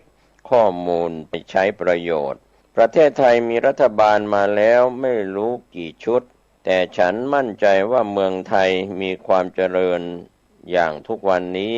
เพราะโครงการในพระราชดำริของในหลวงซะเป็นส่วนใหญ่ท่านเป็นพระมหากษัตริย์ที่ทรงงานหนักที่สุดในโลกขอน้อมเกล้าน้อมกระหม่อมรำลึกในพระมหากรุณาธิคุณที่สุดหามิได้ข้าพระพุทธเจ้านางสาวนวรัตน์รุ่งอรุณนะครับก็เป็นข้อเขียนที่ว่าทำไมฉันถึงรักในหลวงเรื่องถัดไปโครงการอ่างเก็บน้ำเขาเต่าพุทธศักราช 2505 พระบาทสมเด็จพระปรมินทรมหาภูมิพลอดุลยเดชเสด็จพระราชดำเนินไปยังหมู่บ้านเขาเต่าหมู่บ้านชายทะเลในอำเภอหัวหินที่มีชาวบ้านส่วนใหญ่ประกอบอาชีพชาวประมงอาศัยอยู่อย่างหนาแน่นและก็เป็นหมู่บ้านสำคัญในความทรงจำของพระองค์เพราะว่าหมู่บ้านแห่งนี้คือสถานที่แรกที่พระองค์ทรงริเริ่มโครงการพระราชดำริเกี่ยวกับการจัดการน้ำและก็ดินซึ่งเป็นต้นแบบของโครงการอีกจำนวนมากต่อไปในการเสด็จพระราชดำเนินครั้งนั้นพระองค์ทอดพระเนตรเห็นว่าภูมิประเทศของหมู่บ้านแห่งนี้เมื่อถึงช่วงน้ำขึ้นน้ำทะเลจะเข้ามาปนเปื้อนกับแหล่งน้ำของหมู่บ้านอีกทั้งยังเข้ามาทำลายพืชผลต่างๆที่ชาวบ้านปลูกไว้จึงทำให้เกิดปัญหาการขาดแคลนน้ำและเรื่องดินสำหรับทำการเกษตรพระราชทานพระราชทรัพย์ส่วนพระองค์จำนวน 60,000 บาทเพื่อที่จะสร้างทำนบดินสำหรับกั้นไม่ให้น้ำทะเลเข้ามาทำลายแหล่งน้ และเป็นที่ทำการเกษตรของชาวบ้านอีกทั้งชาวบ้านยังได้น้อมเกล้าถวายพื้นที่ให้กับพระองค์เพื่อใช้สำหรับสร้างอ่างเก็บน้ำเขาเต่าเพื่อใช้เป็นแหล่งเก็บน้ำของหมู่บ้านโดยพระองค์ทรงมอบหมายให้กรมชลประทานเป็นผู้ดูแลการก่อสร้างรวมถึงดูแลกิจการของอ่างเก็บน้ำแห่งนี้เมื่อแล้วเสร็จและกลายเป็นโครงการอันเนื่องมาจากพระราชดำริอันแรกที่อยู่ในความรับผิดชอบของกรมชลประทานภายหลังพระองค์ยังทรงเสด็จพระราชดำเนินมาทรงเยี่ยมเยียนและก็ติดตามการพัฒนาโครงการแห่งนี้อยู่บ่อยครั้งทรงเคยใช้โครงการแห่งนี้เป็นห้องเรียนศึกษาธรรมชาติในปีพุทธศักราช 2544 โดยทรงถอดความรู้ถ่ายทอดเรื่องจัดการน้ำและดินด้วยตนเองแก่นักเรียนจากโรงเรียนวังไกลกังวลอีกทั้งยังทรงบันทึกไว้เพื่อเผยแพร่ในโครงการจัดการศึกษาทางไกลผ่านดาวเทียมปัจจุบันสถานที่แห่งนี้กลายเป็นแหล่งท่องเที่ยวแห่งหนึ่งของอำเภอหัวหินและเป็นสถานที่สำคัญทางประวัติศาสตร์การทรงงานของพระองค์เรื่องหุบกระพงแต่วันนั้นที่พ่อมาเยือนแผ่นดินนี้ที่เคยระอาพ่อพลิกฟื้นแล้วก็ซับน้ำตาชุบชีวิตคนบ้านป่าไร่หุบกระพงนี่คือส่วนหนึ่งของเนื้อเพลงหุบกระพงที่ขับร้องโดยวงมาลีฮวนน่าเป็นเพลงที่ชาวหุบกระพงรู้จักเป็นอย่างดีและคทาวุฒิทองไทยที่เป็นผู้ขับร้องเพลงนี้ก็เป็นหนึ่งในชาวบ้านหุบกระพงอีกด้วยสหกรณ์การเกษตรหุบกระพงในปัจจุบันเป็นองค์กรที่ดูแลพื้นที่เพาะปลูกอันอุดมสมบูรณ์สร้างผลิตภัณฑ์และอาชีพให้ครอบครัวเกษตรกรเกือบ300 ครัวเรือนโดยแต่ละเดือนสามารถทำรายได้เกือบ 20,000 บาทต่อครัวเรือนจากที่แต่เดิมประชาชนเหล่านี้ใช้ชีวิตแล้นแค้นไร้หนทางประกอบอาชีพและหุบกระพงในอดีตนั้นเป็นเพียงผืนดินแห้งแล้งทิ้งร้างพืชพันธุ์ไม่สามารถเติบโตได้ย้อนมาในปีพุทธศักราช 2507 พระบาทสมเด็จพระปรมินทรมหาภูมิพลอดุลยเดชเสด็จแปรพระราชฐานไปยังพระราชวังไกลกังวลอำเภอหัวหินจังหวัดประจวบคีรีขันธ์เมื่อทรงเยี่ยมเยียนราษฎรก็พบว่าชาวบ้านที่อำเภอชะอำหลายหลังคาเรือนประสบปัญหาขาดแคลนพื้นที่ประกอบอาชีพเกษตรกรมีหนี้สินเพราะผลผลิตที่ได้ไม่มากพอจะทำกำไรอีกทั้งต้องเช่าที่ดินเพื่อทำกินเมื่อรัฐบาลหาที่ทำกินให้กับชาวบ้านเหล่านี้ก็จัดหาได้พื้นที่บริเวณหุบกระพงที่มีสภาพย่ำแย่ปลูกอะไรก็ไม่งอกงามดินส่วนใหญ่เป็นดินทรายหรือว่าดินเลวขนาดที่มีคนเรียกว่าเป็นทะเลทรายของเมืองไทยจึงทรงมีพระราชดำริจะพัฒนาที่ดินผืนนี้ให้สามารถใช้การได้เพื่อสามารถสร้างประโยชน์ให้ชาวบ้านเมื่อเหล่าคณะผู้เชี่ยวชาญชาวอิสราเอลผู้มีชื่อเสียงในการฟื้นฟูทะเลทรายในตะวันออกกลางให้กลับมาเพาะปลูกได้ทราบหลักการของโครงการพระราชดำริที่พระองค์มีพระราชประสงค์จะก่อตั้งก็ขอรับอาสาเข้ามาพัฒนาพื้นที่แห่งนี้พระองค์ทรงพระกรุณาโปรดเกล้าให้ทำสัญญาร่วมมือกันระหว่างรัฐบาลไทยกับรัฐบาลอิสราเอลในชื่อโครงการไทยอิสราเอลเพื่อพัฒนาชนบทหุบกระพงรวมระยะเวลา5 ปีจนสามารถใช้สอยทำประโยชน์ได้หลังจากนั้นก็มีการตั้งโครงการจัดการพัฒนาที่ดินตามพระราชประสงค์หุบกระพงโดยโปรดเกล้าให้พระท่านหม่อมหลวงเดชสนิทวงศ์ดำเนินการจัดสรรพื้นที่ในรูปแบบสหกรณ์เป็นแห่งแรกของประเทศและถ่ายทอดความรู้ให้ชาวบ้านได้ใช้เพาะปลูกพืชไร่เช่นสับปะรดอ้อยและก็หน่อไม้ฝรั่ง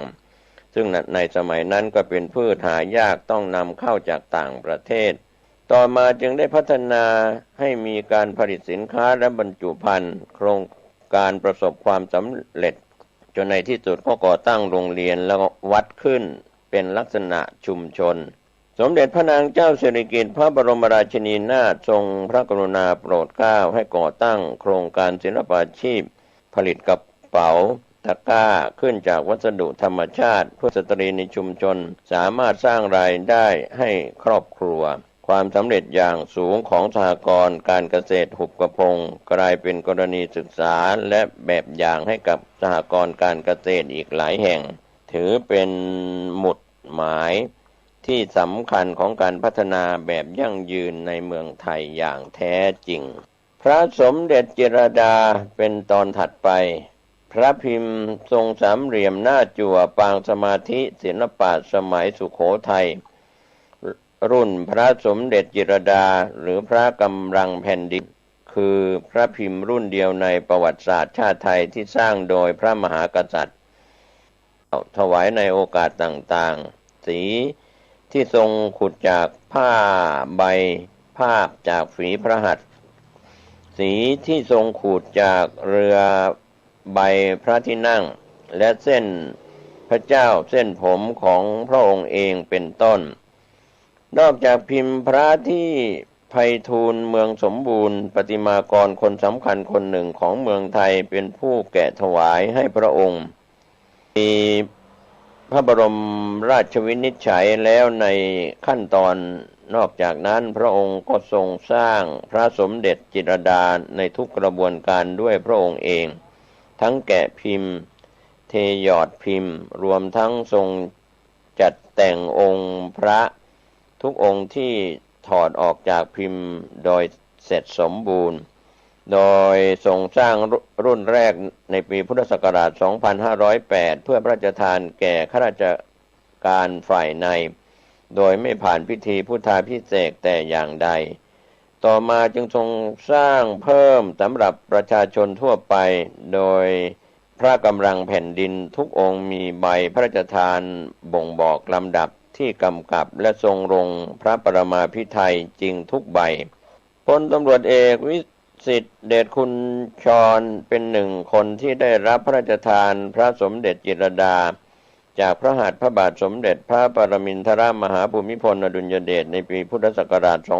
2510 และได้เขียนบันทึกความทรงจำอันล้ำค่านี้ไว้ในหนังสือ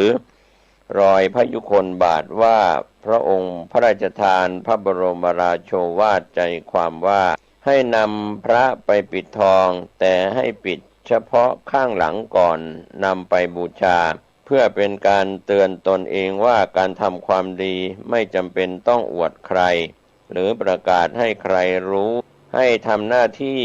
เพื่อหน้าที่ถือว่าความสำเร็จในการทำหน้าที่เป็นบำเหน็จรางวัลที่สมบูรณ์แล้วใจความสำคัญของพระพิมพ์รุ่นนี้จึงอยู่ที่การปิดทองหลังพระที่พระองค์ทรงให้ความสำคัญมาตลอดสอดคล้องกับพระบรมราโชวาทในพิธีพระราชทานปริญญาบัตรที่จุฬาลงกรณ์มหาวิทยาลัยในวันที่ 25 กรกฎาคม พุทธศักราช 2506 ที่ว่าการปิดทองหลังพระนั้นเมื่อถึงคราวจำเป็นก็ต้องปิดว่าที่จริงแล้วคนโดยมากไม่ค่อยชอบปิดทองหลังพระกันนักเพราะว่าไม่มีใครเห็นแต่ถ้าทุกคนพากันปิดทองแต่ข้างหน้าไม่มีใครปิดทองหลังพระเลยพระจะเป็นพระที่งามบริบูรณ์ไม่ได้พระสมเด็จจิรดาถูกสร้างขึ้นในช่วงปีพุทธศักราช 2508 ถึง 2513 และพระราชทานไปแล้วทั้งหมด 2,500 องค์ถือเป็นขวัญกำลังใจอันยิ่งใหญ่แก่บุคคลที่ได้รับพระราชทานจากพระหัตถ์โดยตรงและยังถือเป็นเครื่องเตือนใจและกุศโลบายอันหนักแน่นที่ทำให้ผู้ที่นำไปบูชาไม่หลงลืมธรรมะพร้อมทั้งไม่ให้ลืมทำความดีโดยไม่หวังผลตอบแทนอีกด้วยเรื่องหน่วยแพทย์พระราชทาน เรื่องสาธารณสุขนับว่าเป็นเรื่องลำดับต้นๆที่พระบาทสมเด็จพระปรมินทรมหาภูมิพลอดุลยเดชทรงห่วงใยหลังจากที่พระองค์เถลิงถวัลย์ราชสมบัติด้วยว่าสมัยนั้นประเทศไทยยังขาดแคลนระบบสาธารณสุขไม่มีทั้งหมอไม่มีทั้งโรงพยาบาลที่เพียงพออีกทั้งยังมีโรคระบาดแพร่กระจายไปในหมู่ประสบนิกรจำนวนมากในปีพุทธศักราช 2492 ขณะที่พระองค์ยังทรงศึกษาอยู่ที่สวิตเซอร์แลนด์พระองค์ทรงพระกรุณาโปรดเกล้าพระราชทานพระราชทรัพย์ส่วนพระองค์จำนวน 500,000 บาทสำหรับสร้างสถานทดลองค้นคว้าผลิตวัคซีนแก้โรคภัยที่กำลังจัดตั้งขึ้นณสถานสาวภาสภากาชาติไทยโดยมีสหประชาชาติและองค์การอนามัยโลกเป็นผู้สนับสนุนเพื่อช่วยยับยั้งโรคระบาดต่างๆที่เกิดขึ้นในประเทศขณะนั้นอาคารแห่งนี้พระองค์พระราชทานชื่อว่าอาคารมหิดลวงศานุสรณ์โดยปัจจุบันเปิดเป็นหอจดหมายเหตุของสภากาชาติไทยนี่คือจุดเริ่มต้นของการทรงงานด้านสาธารณสุขของพระองค์ซึ่งนับว่าเป็นการเจริญรอยตามงานของสมเด็จพระบรมอัยกาธิราชร.5 สมเด็จพระศรีสวรินทิราบรมราชเทวีพระพันวษาอัยกาเจ้าย่าพระบรมราชชนกผู้ทรงเป็นแพทย์และพระราชชนนีผู้สำเร็จวิชาพยาบาลต่อมาในปีพุทธศักราช 2510 หลังจากที่พระองค์ทรงเริ่มต้นเสด็จพระราชดำเนินไปเยี่ยมเยียนความเป็นอยู่ของพระสงฆ์นิกรตามสถานที่ต่างๆทั่วประเทศพระองค์ทรงพบว่าราษฎรจำนวนมากโดยเฉพาะพื้นที่ห่างไกลมีหน่วยแพทย์ของราชการยังเข้าไปไม่ถึงส่วนใหญ่ยังคงเป็นโรคและก็ขาดการดูแลรักษาในด้านสุขภาพอนามัยด้วยเหตุดังนี้พระองค์จึงทรงมีพระราชดำรัสให้จัดตั้งหน่วยแพทย์พระราชทานขึ้นระยะเริ่มแรกของพระองค์ทรงพระกรุณาโปรดเกล้าให้แพทย์ประจำพระองค์ออกตรวจและก็รักษาประสบนิกรโดยไม่คิดค่าใช้จ่ายใดๆขณะที่พระองค์เสด็จพระราชดำเนินไปตามพื้นที่ชุมชนต่างๆซึ่งเป็นพระจริยวัตรของสมเด็จพระศรีสวรินทิราบรมราชเทวีพระพันวษาอัยกาเจ้ามาก่อนหลังจากนั้นพระองค์จึงขอความช่วยเหลือและความร่วมมือจากแพทย์เฉพาะด้านของโรงพยาบาลและหน่วยงานต่างๆให้ส่งแพทย์อาสาเข้ามาปฏิบัติหน้าที่ช่วยเหลือประสบนิกรมากขึ้นนอกจากนั้นต่อมาพระองค์ยังทรงเล็งเห็นว่าโรคภัยสามารถรักษาและป้องกันได้ตั้งแต่ต้นจึงได้มีพระราชดำริให้เกิดโครงการหมอหมู่บ้านขึ้นมาโดยเป็นการให้ผู้คนในหมู่บ้านที่สนใจด้านสาธารณสุขและการพยาบาลได้เข้ามาอบรมมีความรู้ความเข้าใจและสามารถป้องกันรักษาหรือปฐมพยาบาลเบื้องต้นที่จะช่วยลดอันตรายแก่ผู้ป่วยขณะรอแพทย์เดินทางเข้ามาหรือขนส่งไปยังโรงพยาบาลต่อไปได้นับเป็นโครงการที่ทำให้ชาวบ้านได้ช่วยเหลือพึ่งพาตนเองและยังประกอบสร้างสุขภาวะที่ดีในหมู่บ้านเพื่อป้องกันโรคภัยต่างๆในระยะยาวปัจจุบันแม้ระบบสาธารณสุขจะดีขึ้นมากโรคภัยร้ายแรงต่างๆก็บรรเทาลงไปแต่ในหลายพื้นที่ชาวบ้านก็ยังคงต้องการความช่วยเหลือจากแพทย์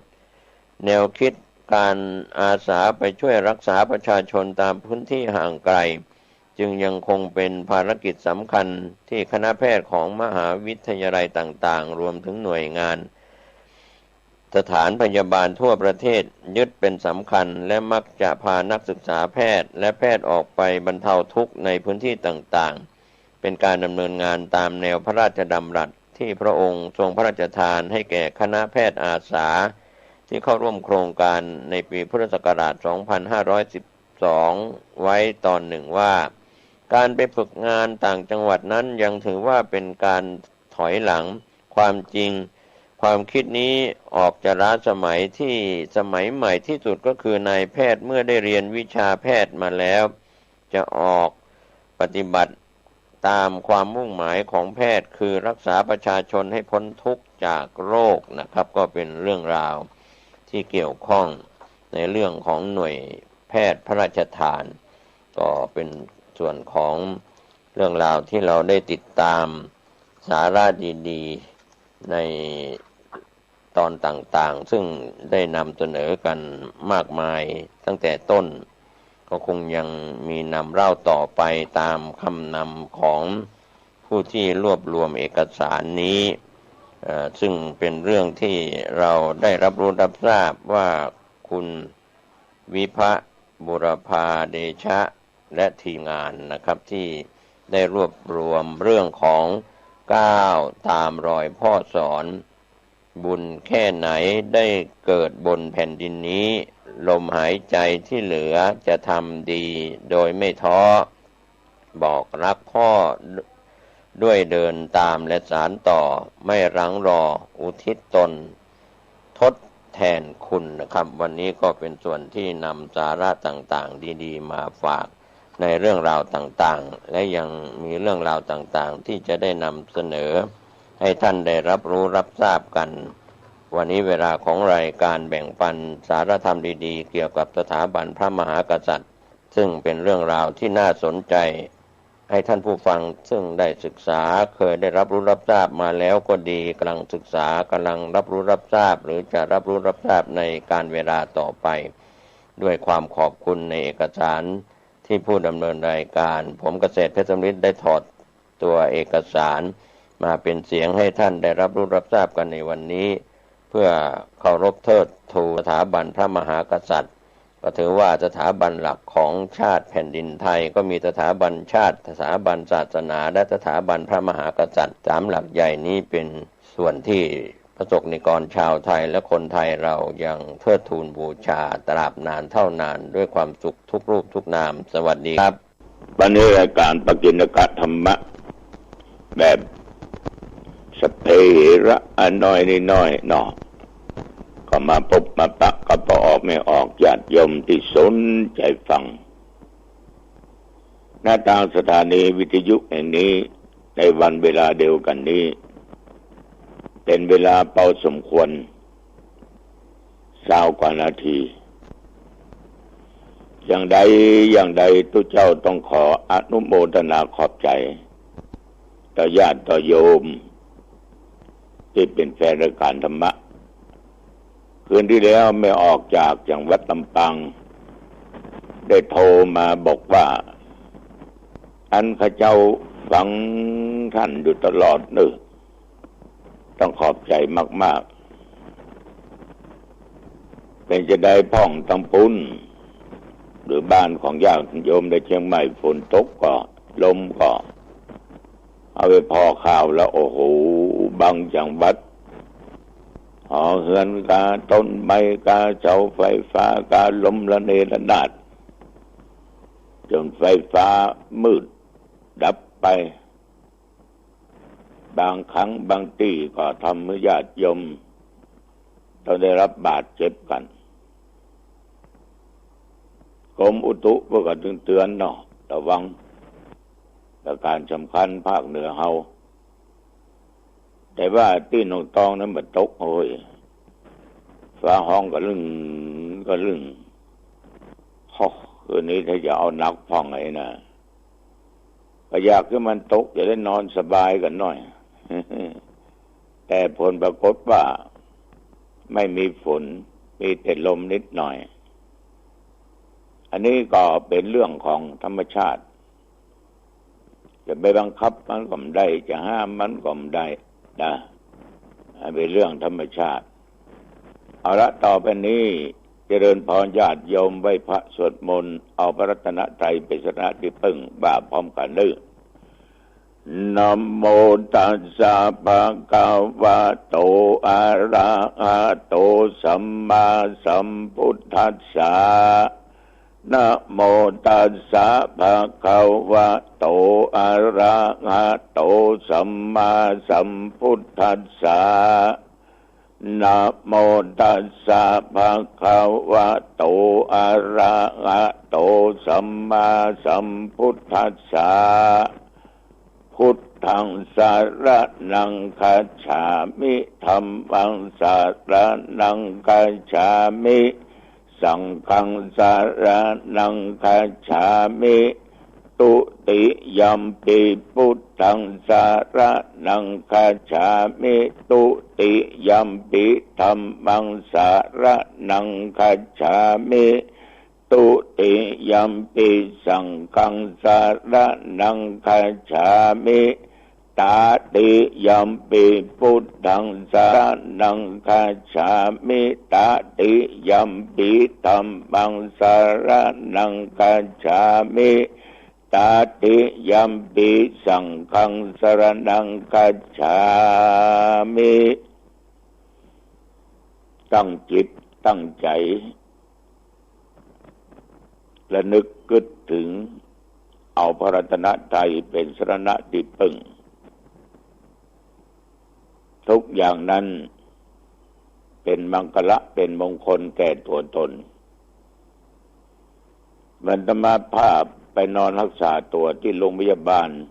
สวนดอกตึกส่งอาพาธสิ่งที่หอยละบ่ได้ก็คือคุณพระรัตนตรัยคุณพ่อคุณแม่อุปชาครูบาอาจารย์บุญศีลบุญธรรมบุญกรรมฐานที่ดีๆที่เขาเคยคิดเคยสร้างเคยปฏิบัติเขาระนึก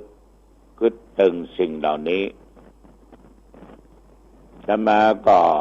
มีความเชื่อมั่นว่าเขามีชีวิตอยู่รอดและฟื้นตัวมาได้จนถึงปัจจุบันก็เพราะส่วนหนึ่งคุณแห่งพระรัตนตรัยบุญศีลบุญธรรมบุญกินบุญทานที่เขาได้ปฏิบัติมาเรื่องอย่างอู้ไปฟังเชื่อก็ตามเชื่อก็ตามเพราะไม่อยากที่จะให้เชื่อมันได้ประสบกับตัวเองนั่นคือความเป็นจริงพี่น้องญาติโยมระหว่างที่อาตมาภาพนอนอยู่ลุกบ่ได้นั่งบ่ได้เตี้ยวบ่ได้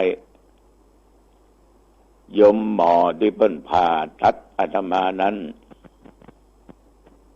วันหนึ่งเพิ่นก็พาหมู่คณะแพทย์พยาบาลเจ้าหน้าที่มาในห้องยมหมอก็บอกว่าหลวงปู่วันนี้ออกไปวัดได้แล้วไปกายภาพบำบัดที่วัดเพราะหลวงปู่นั่งได้เตียวได้รอบเตียงละเอาก็แปลกใจแล้วโอ้หมอตุลงลูกนั่งคนเดียวยังไม่ได้จะไปเตียวได้ยังไงท้วงติ่งยังไม่ได้ตั้งแต่อกลงไปถึงปลายตีนพุ่นมันชาหมดขนาดเขาเข็มมาจิ้มมันยังหมูจักเจ็บหลวงปู่นั่งบ่ได้เตียวบ่ได้โอ้ผมหันนะหลวงปู่หันเมื่อวันหันเมื่อคืนหันเมื่อวันมันอยู่ที่ประตูนะมันบอกว่ามันส่องดูเปิดว่าหันธรรมาภาพนั่งบนเตียงแล้วก็ลงจากเตียงเตียวไปเตียวมาผมบ่กล้าเข้าไปหาหลวงปู่นึกว่าหลวงปู่เดินจงกรมบ่ได้นะธรรมาลุกนั่งยังบ่ได้จะไปเตียวได้จะได้ยมหมอเพิ่นก็บ่เชื่อพอดีหมู่เจ้าหน้าที่อันเป็นผู้ช่วยพยาบาลกันอย่างตาเนี่ยเพิ่นก็มาบอกหมอว่าอาจารย์หมอครับหลวงปู่นั้นนั่งบ่ได้แล้วจะไปลงจากเตียงเตียวได้จะได้ผมไม่เชื่อผมเห็นกับตาผมจะมาก็เลยถามว่าหมอฝันก็บ่ได้ฝันครับหลวงปู่เมื่อวันผมมาตรวจดูโอ้อันก็จำห้องผิดก็มาหลายโตนโลก ว่าบิดครับ402เนี่ยห้องหลวงปู่เนี่ยของก็อยู่ที่ประตูที่หน้ากระจกนะส่องเข้ามาหลวงปู่ลงจากเตียงแล้วก็เดินไปเดินมาเจ้าหน้าที่ทั้งหลายก็ยืนยันว่ามันก็จะมาว่านั่นแหละคือนั่งบ่ได้จะไปลงเตียงจะไปเตียวได้จะได้ในที่สุดก็ต้องอยู่รักษาหั่นนี่โยมทั้งหลายสิ่งที่มันเป็นไปได้และเป็นไปบ่ได้อาตมาภาพก็ดีใจที่หมอบอกว่าเอานั่งได้เดินได้ยิ่งมีกำลังใจตั้งจิตอธิษฐานเมื่อคืนก็ไหว้พระสวดมนต์เจริญสมาธิภาวนาแผ่เมตตาธรรมอธิษฐานว่าขอให้ลุกได้เดี๋ยวก็ลงจากเตียงได้เดินได้พี่น้องญาติโยมทั้งหลายสิ่งที่บ่น่าเชื่อมันก็เป็นไปได้แต่บางอย่างสิ่งที่น่าเชื่อมันก็เชื่อถือบ่ได้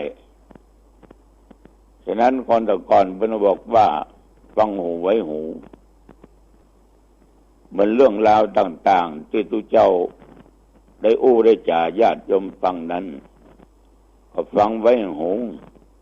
เก็บไว้หูใจปัญญาตึกตองพิจารณาเอาว่าที่ตุเจ้าว่านั้นมันจะแท้บ่แท้ตุเจ้าโมกะตุเจ้าลมกะปวดอุตลิกะแต่ตุเจ้าก็ยืนยันว่านั่นคือความจริงไปถามโยมหมอก็ได้นะทีนี้ต่อมาเนี่ยโยมทั้งหลายอาตมาภาพลุกก็ได้แต่ตุเจ้าพระเนนก็อุ้มนั่งวินแชร์ได้พอดีก็ตุเจ้าขอไปเผาศพตุเจ้าอาตมาก็หับปากไปหรือเสียสัจจะก็นั่งรถวินแชร์โยมทั้งหลายเมื่อไปนอนอยู่ที่วัดก็เหมือนก็นอนลงยาลุกนั่งตึมได้ยกแข้งยกขาก็ได้หยังก็ได้ถ้าหาว่าจะเจอวะนะก็ลูกศิษย์ลูกหาก็ไปเยี่ยมไปใจบอกว่ามีหมอคนหนึ่งเนี่ยเป็นหมอพื้นบ้านเป็นนวดเป็นเอาเส้นเอ็นดีแล้วก็มีคนไปรักษาก็หายกันบอกว่าอันก็เอามาไปเชิญเพิ่นมาที่วัดอาตมาอู้ได้ความคิดมันสมองยังดีอยู่เพิ่นก็มาถึงที่วัดวันสองวันเพิ่นก็มาบีบมานวดเจ็บอย่างขนาดแต่จำเป็นต้องอดโยมมองก็ถามว่าหลวงปู่เจ็บก็ปวดไหมก็บอกว่าสู้ได้ครั้งที่หนึ่งที่สองที่สามผ่านไปก็มีคืนหนึ่งประมาณ4 ทุ่มป่ายนะ10 โมงเมื่อคืนนั่นแหละ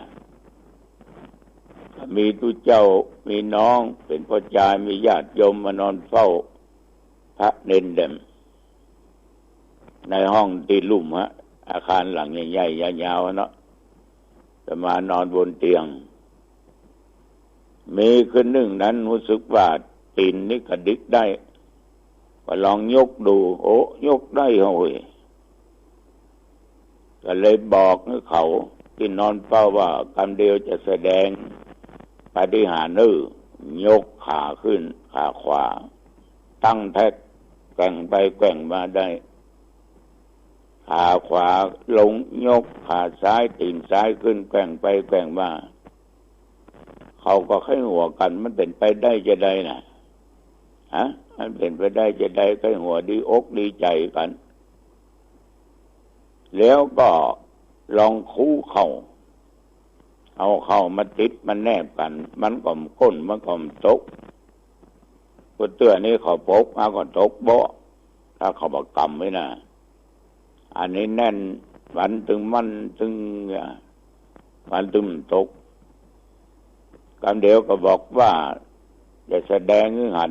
ก็เอาขาขวาเนี่ยมาปาดขาซ้ายเรียกว่านอนขาไก่งอนแกว่งไปแกว่งมาโยกไปโยกมาซ้ายปาดขวาก็ได้ในที่สุดในคืนเดียวกันนั้นก็บอกว่ายังมีสิ่งอัศจรรย์อยู่นะเขาก็พอแต่มากัน1 2 3ลุกนั่งเตียงพดถวายวุ่นเลยอันนี้โยมทั้งหลายสิ่งที่มันว่าน่าจะเป็นไปได้แต่เป็นไปได้แต่เขามีความเชื่อมั่นถึงคุณพระพุทธพระธรรมพระสงฆ์บุญศีลบุญธรรมบุญศีลบุญทานคุณปิตาบรรดากำลังอกกำลังใจก็ออกไม่ออกญาติโยมที่อู้ไปเนี้ยก็คือฟังหูไว้หูจะไปเชื่ออันนี้มันเป็นสิ่งที่เกิดขึ้นไม่ใช่เป็นนิมิตไม่ใช่ความฝันมันเป็นสิ่งที่เกิดขึ้นที่เคยอู้ไปคนหลังนั้นก็เป็นนิมิตเป็นความฝันฉะนั้นก็มีญาติโยมข้องใจก็ใจไปอู้ไปจ๋าหลายอย่างหลายต้านหลายคนเพราะบางคนก็เป็นอย่างอาตมาเนี่ยแต่บรรนักหนาป้านก็เลยบอก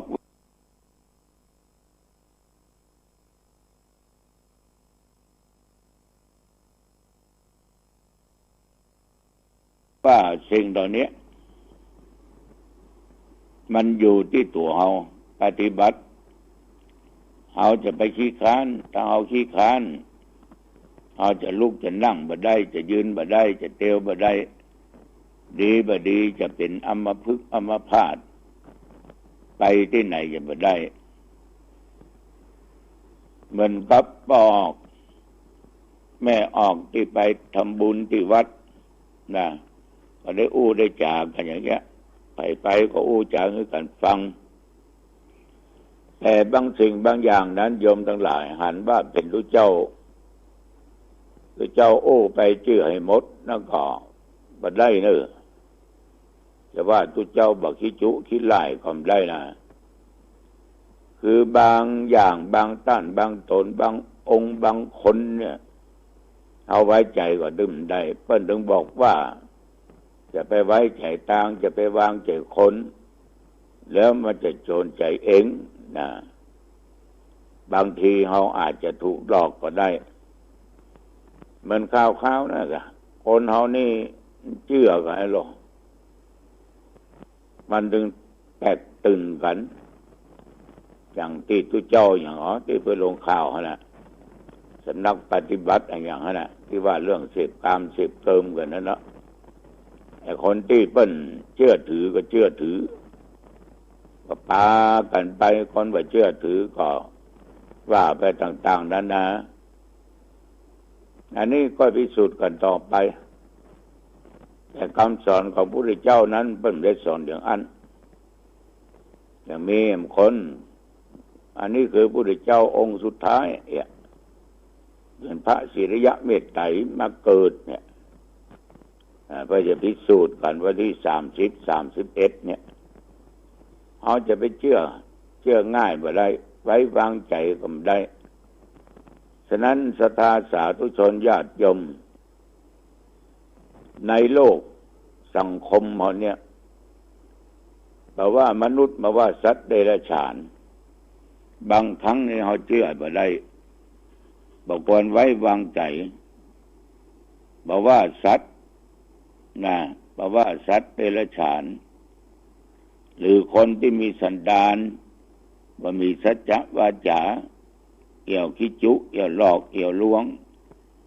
เอาเงินมา100 บาทมันจะได้สัก100,000ได้สักล้านไอ้คนเขาก็อยากได้เนาะ100 บาทจะได้เป็นล้านบุหรี่1,000 บาทก็ได้เป็นล้านก็เลยลงกันเนี่ยโยมทั้งหลายมันก็เป็นคติมันของเขาได้หูได้หันอยู่ตลอดแต่คนเขานี่ก็แปลกนะก็เชื่อกันไปลงกันไป อย่างบางสิ่งบางอย่างเฮาเคารพเฮานับถือแต่ก็ต้องระมัดระวังยิ่งสัตว์เดรัจฉานสมหายเฮาก็บอกว่ามาจะทำอย่างเฮาว่าวันใดก็วันหนึ่งอย่างหมาเนี่ยล่ะแมวก็ดีหมาก็ดีญาติโยมก็หาเขาเลี้ยงเขาอย่างดีหน้าหนาวก็ใส่ผ้าเฮ้ยหน้าร้อนโยมมีสตางค์ก็เอาไปนอนในห้องแอร์อาหารการกินก็ดีเลิศประเสริฐกว่าอาหารของคนบางเตื้อเจ้าของมันกินน้ำพริกหมาแมวกินป่ากินอาหารอย่างดีแต่บางคนก็เจ็บเพราะแมวเจ็บเพราะหมาถูกหมากัดถูกแมวญาติเป็นแผลเวอะวะแล้วก็แผลนั้นก็ดันยาบะหายตายไปก็มีในสมัยก่อนนั้นน่ะมีปริพาชกคนหนึ่งคนนี้นุ่งหนังเสือโลเปิ้นก็ปฏิบัติก็พอดีหันแปะตัวหนึ่งเนี่ยกำลังก้มลงทำท่าทางจะโจรปริพาชกนี่ก็ยกมือแล้วกล่าวว่าสัตว์มันมีสี่ตีนโลมีสี่ตีนตัวนี้ทำท่าทางดีงามนักมันจะทำการเคารพก็พอดีญาติโยมทั้งหลายปริพาชกเนี่ยได้จิตใจเปิ้นงดงามกึศเสมอว่าแปะเนี่ยประเสริฐสัตว์ตัวนี้ประเสริฐแต่จริงทำท่าจะเขาจนนะเนาะมีพวกกาคนหนึ่งกล่าวว่าต้านปริพาชกอย่างจะไปไว้ใจสัตว์เนอะไปไว้ใจแปะเนอะสัตว์สี่เท่าเนี่ยซึ่ง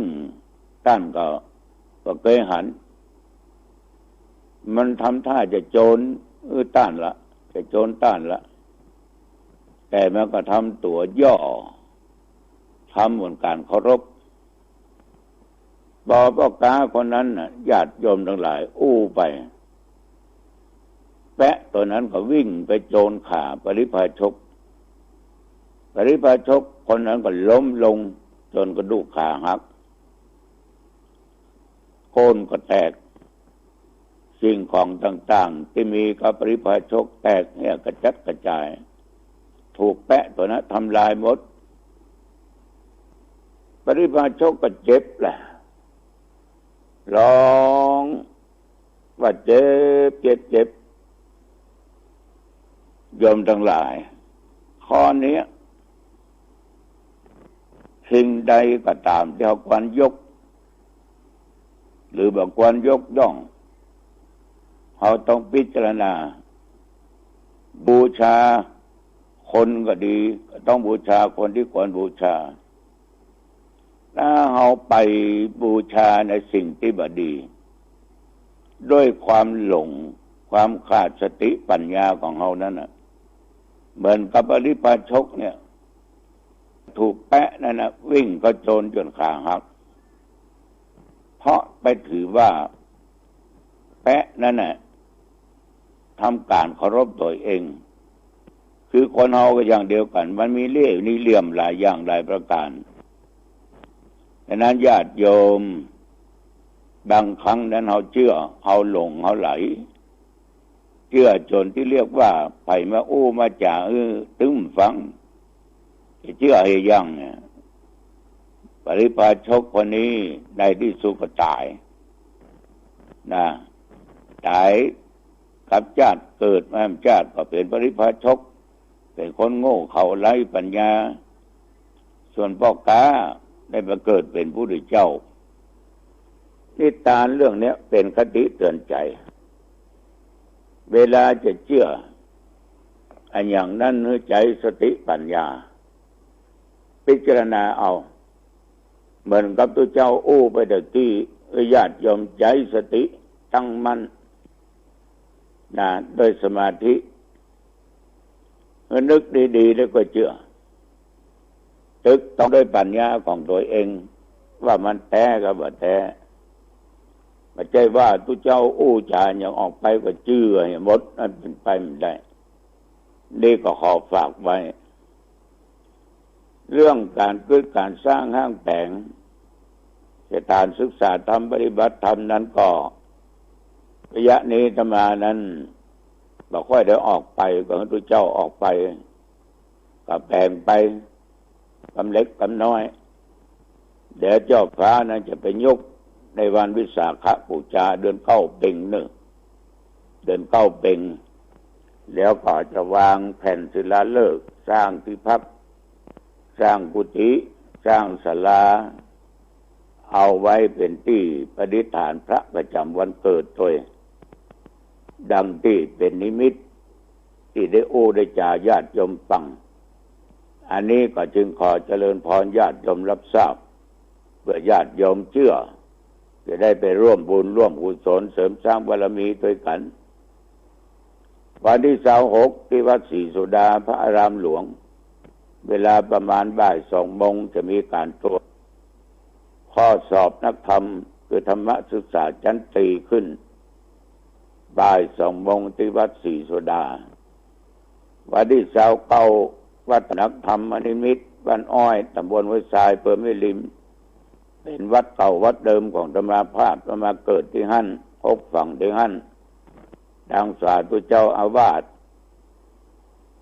เปิ้นจะบูรณะปฏิสังขรณ์ฝ้าเพดานเป็นไม้ปวกหมดมด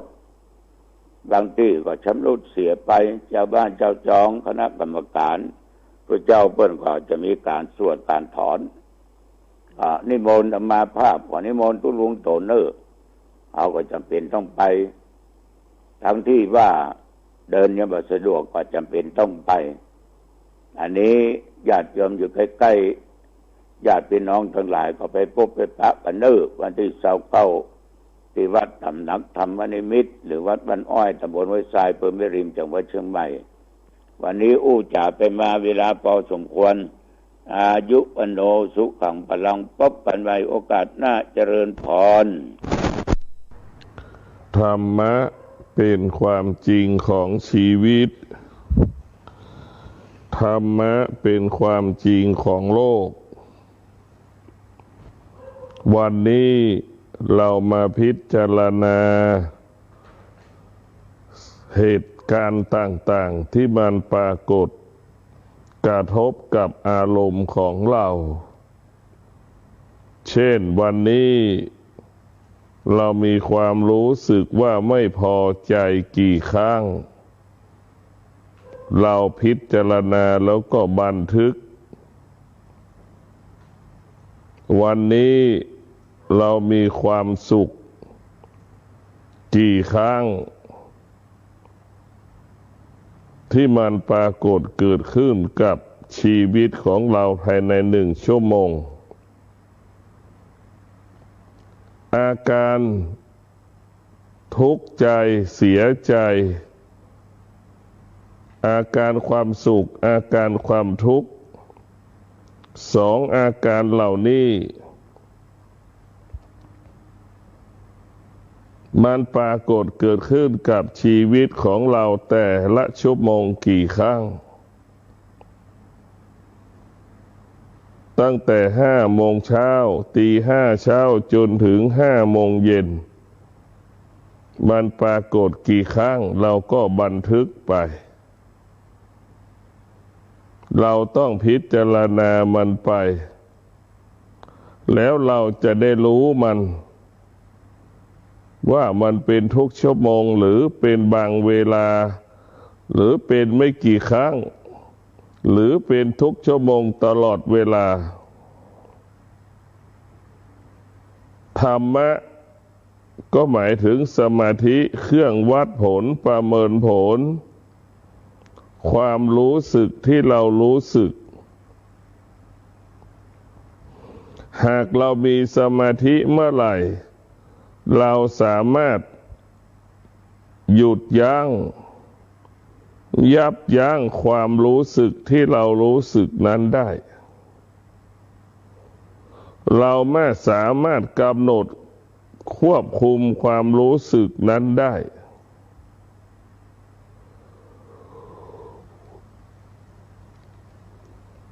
เพราะสมาธินั้นมันก็มีพลังกำกับกำหนดควบคุมความรู้สึกที่เรารู้สึกฝ่ายที่เป็นกิเลสก็ดีฝ่ายที่เป็นความดีก็ดีสมาธิมันก็ปฏิเสธฝ่ายที่เป็นกิเลสออกไปสมาธิมันก็จะต้อนรับฝ่ายดีที่เกิดขึ้นกับชีวิตของเรา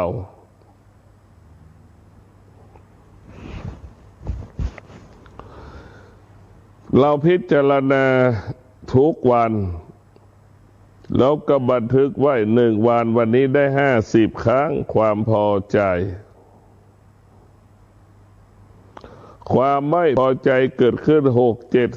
60 ครั้งเราก็บันทึกไปแต่ละวันเราพิจารณาสิ่งเหล่านี้ทุกวัน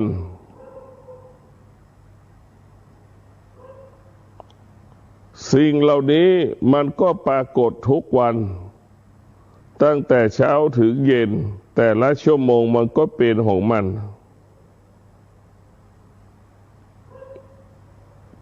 เมื่อมันเป็นเช่นนี้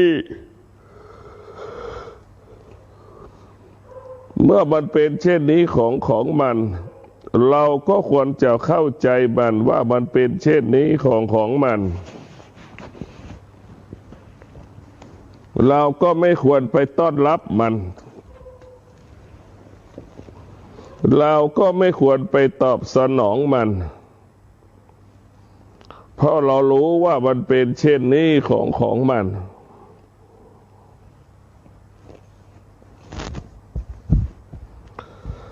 เมื่อเรารู้อย่างนี้แล้วว่าสุขมันเปลี่ยนแปลงทุกข์มันเปลี่ยนแปลง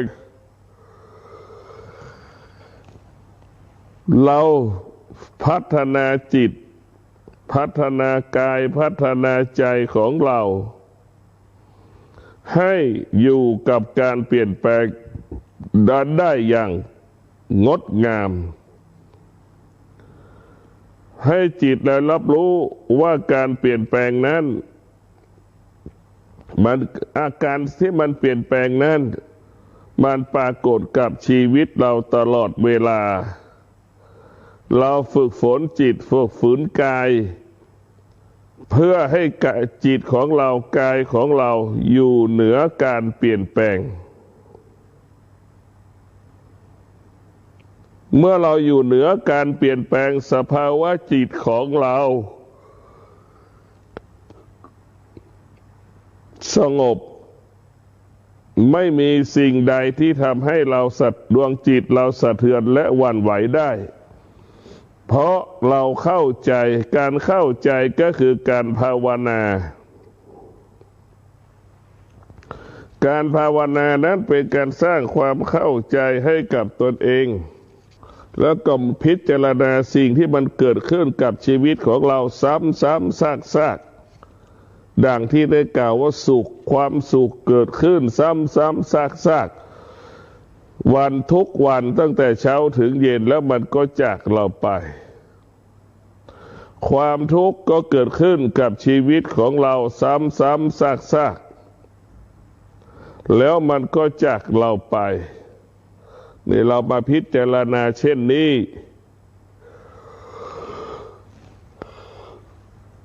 เรามาพิจารณาว่าสิ่งเหล่านี้เนี่ยเมื่อมันจากเราไปแล้วเมื่อมันรู้ว่ามันกำลังจะปรากฏหรือมันกำลังจะมาใหม่อีกเราก็ไม่ควรต้อนรับมันเราก็ไม่ควรสนับสนุนมันเราควรปฏิเสธมัน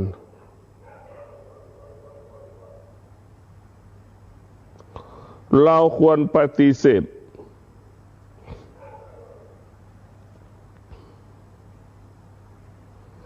ไม่ควรต้อนรับความทุกข์ที่ปรากฏความสุขที่ปรากฏเพราะเรารู้แล้วว่ามันเปลี่ยนแปลงสิ่งใดๆที่มันเปลี่ยนแปลงจิตมันก็รู้กายมันก็รู้ว่าเป็นผู้บ่อนทำลายทำให้กายและใจเหล่านั้นอ่อนแอหวั่นไหวสะเทือนได้เมื่อกายรู้เช่นนั้นแล้วกายและใจจึงปฏิเสธจึงไม่ต้อนรับ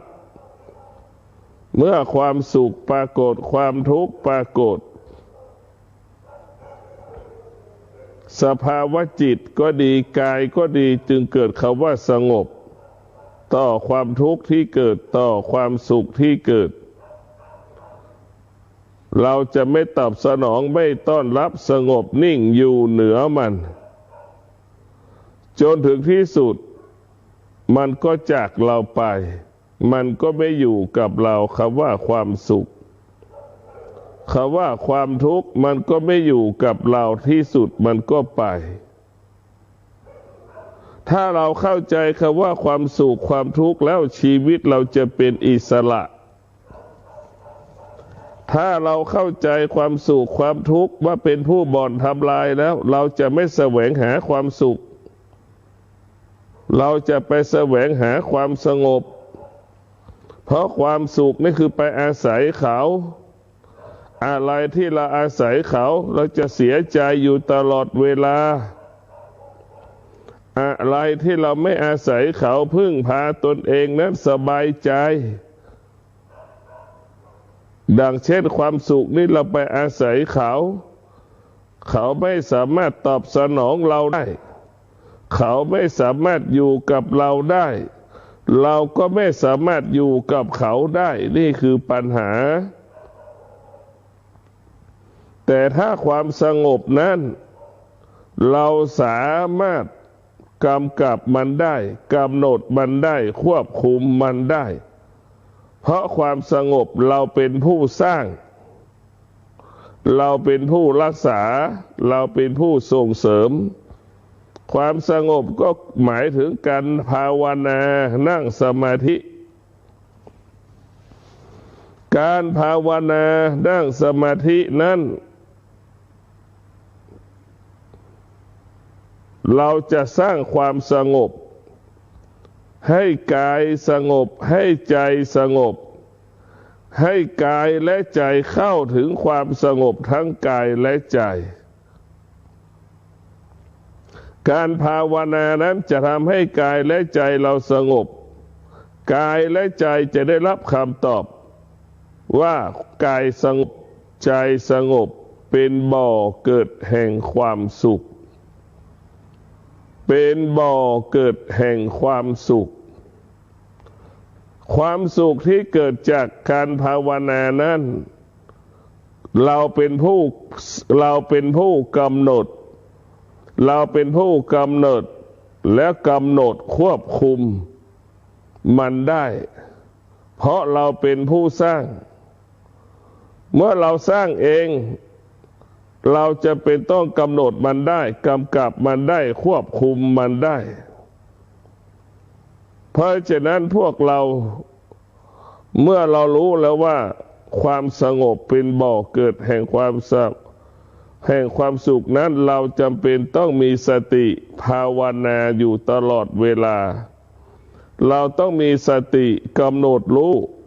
สิ่งที่ควรรู้ได้แก่พระธรรมใจเราจะเบิกบานตลอดเวลาเราต้องมีสติกำหนดรู้ทุกลมหายใจสิ่งที่เป็นอธรรมสิ่งที่เป็นกิเลสเราจะทิ้งมันไปปฏิเสธมันไปไม่ให้มันครอบงำจิตใจของเราเมื่อเรามีสติสัมปชัญญะแล้วเราจะรู้สึกตัวเจ้าดวงจิตเรานั้นจะบำเพ็ญเพียรภาวนาตลอดเวลาดวงจิตบุคคลใดที่เข้าถึงความสงบก็จะเห็นความสงบนั้นเป็นเรื่องใหญ่เห็นความสงบเหล่านั้นเป็นเรื่องใหญ่ให้ความสำคัญกับความสงบนั้นเป็นเรื่องใหญ่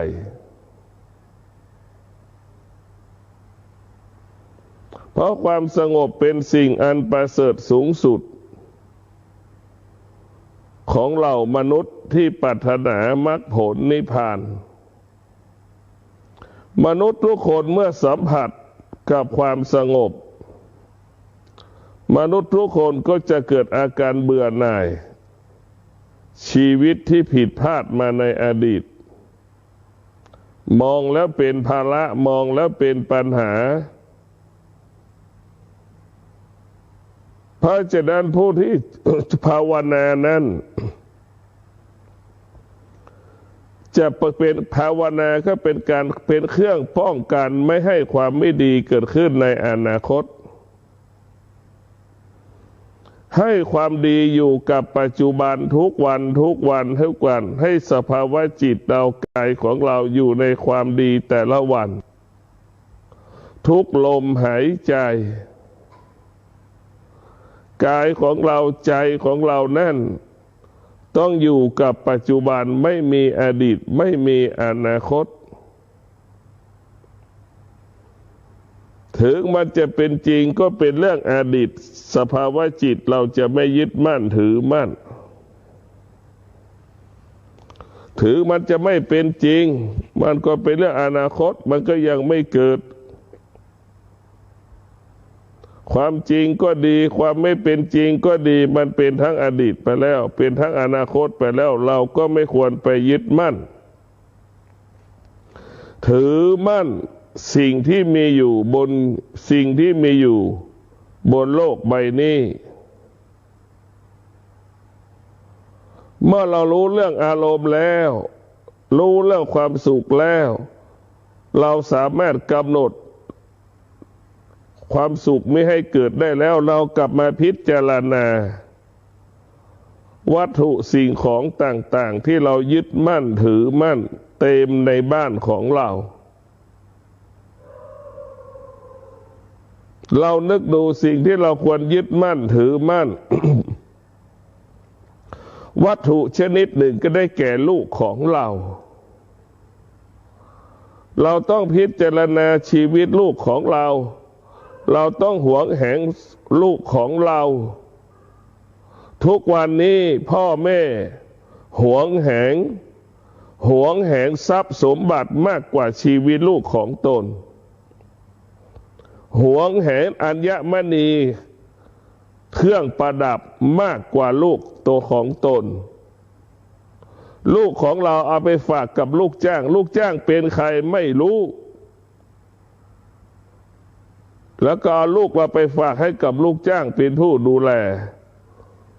ทีสมบัติของเราในหวงแหนอย่างดีเก็บไว้อย่างดีซ่อนไว้อย่างดีกลัวคนหายกลัวคนขโมยนี่หรือที่เราบอกว่ารักลูกที่สุดเราก็รักเครื่องประดับมากกว่ารักลูกตนเองเครื่องประดับไม่มีให้ใครรู้เลยว่าเก็บไว้ตรงไหนแต่ลูกไม่เปิดเผยหมดว่าลูกอยู่ตรงไหนอยู่กับใครลูกมันมีลูกนั้นมันเปรียบเสมือนอัญมณีอาภรณ์ชั้นหนึ่งของโลก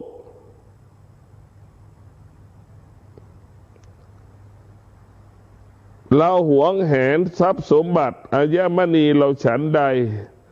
เราสนใจหวงแหนทรัพย์สมบัติอัญมณีเราฉันใดเราก็ต้องหวงแหนลูกของเราด่างอัญมณีแต่เราก็บอกว่าเรารักลูกแต่เราให้ใครล่ะมาเลี้ยงลูกเราล่ะแล้วก็ตั้งคำถามการไว้ใจเชื่อใจได้ไหมเพราะฉะนั้นพวกเราทั้งหลาย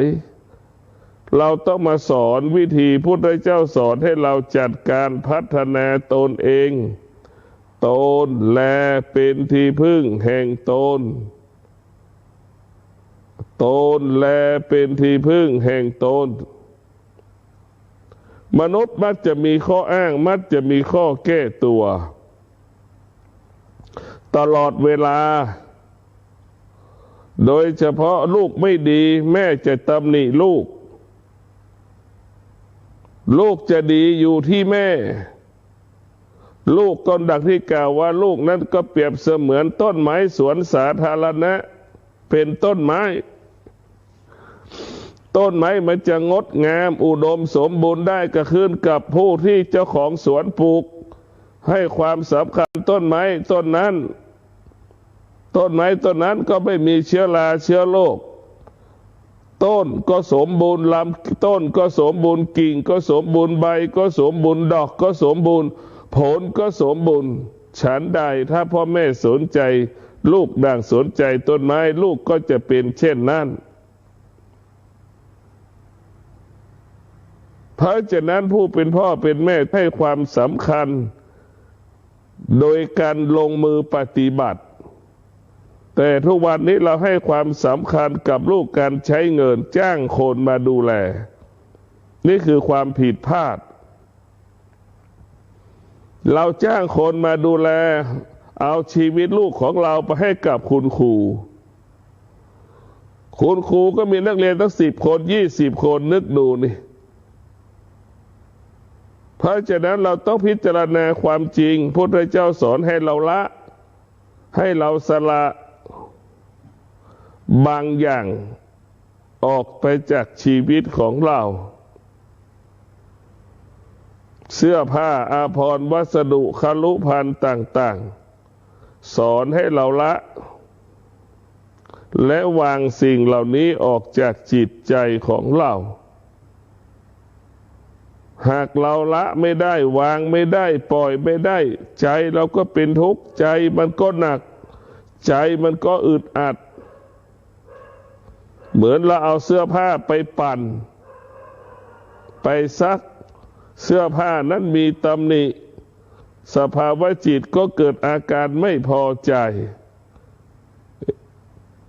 เราจะต้องเข้าใจเรื่องการเปลี่ยนแปลงการเกิดดับเราต้องพิจารณาสิ่งที่เราพอใจก็ดีไม่พอใจก็ดีแต่ละวันตั้งแต่เช้าถึงเย็นว่ากี่10 ครั้งกี่100 ครั้งเช่นเราอยู่กับลูกทั้งวันนี่เรามีความรู้สึกที่เป็นลบกับลูกนี่กี่ครั้งต่อวัน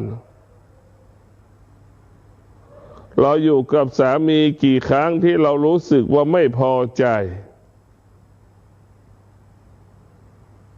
ลูกโตขึ้นมากี่ครั้งต่อวันที่ลูกแสดงอาการให้เราหงุดหงิดอึดอัดรู้สึกว่าไม่พอใจโดยเฉพาะผู้เป็นแม่นี่รับภาระหนักทั้งสามีอารมณ์ของสามีอารมณ์ของลูกสิ่งแวดล้อมต่างๆในบริบทบ้านหลังแม่เพราะฉะนั้นผู้เป็นภรรยาจะต้องหนักแน่นต้องใช้ความอดทนสูงกว่าคนทั้งบ้านจำนวนมหาศาลผลกระทบต่ออารมณ์เนี่ยที่เรารู้สึกเขาไม่ตอบสนองเราไม่ตอบสนองเขาแหละ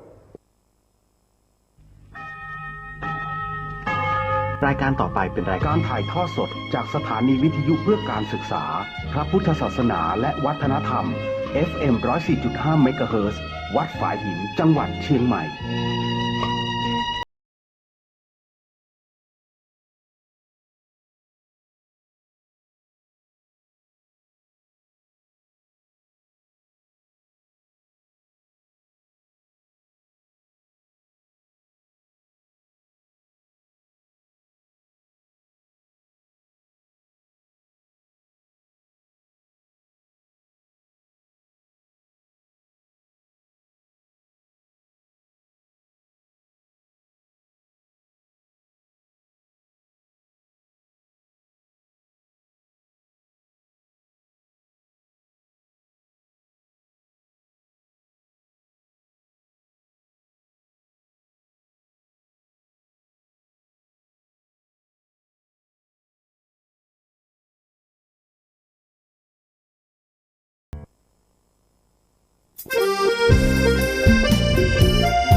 ศาสนาฝากเสียงลอยมาบอกบรรดาญาติโยม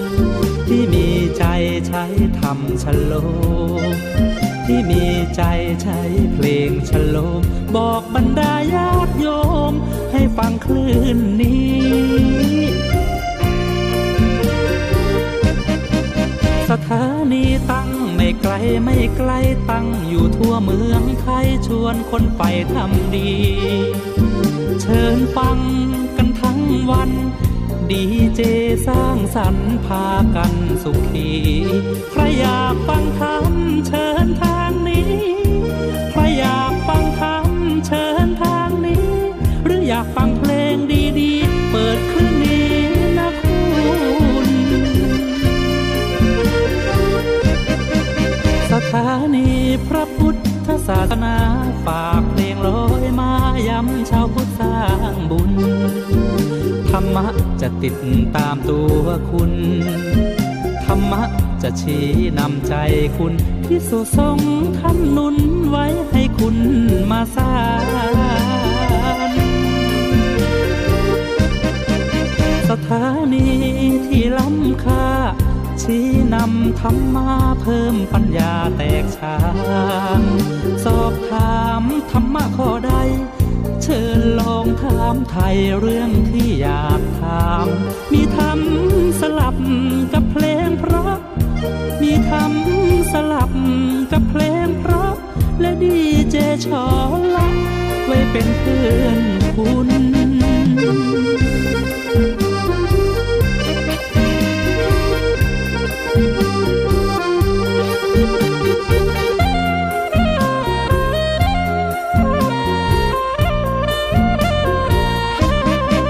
สถานีที่ล้ำค่าชี้นำธรรมะเพิ่มปัญญาแตกฉานสอบถามธรรมะข้อใดเชิญลองถามไทยเรื่องที่อยากถามมีธรรมสลับ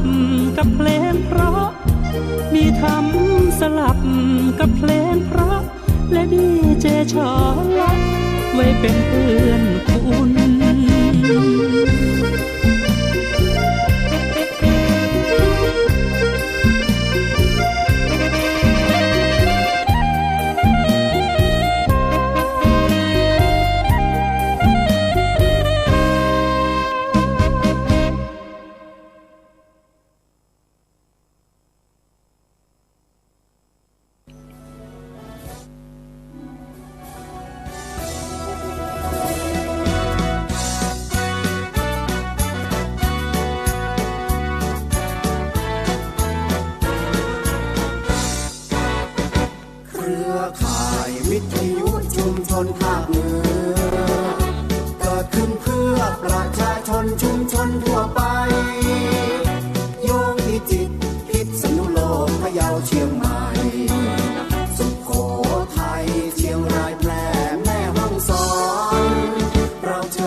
เราเชิ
การต่อไปเป็นรายการถ่ายทอดสดจากสถานีวิทยุเพื่อการศึกษาพระพุทธศาสนาและวัฒนธรรม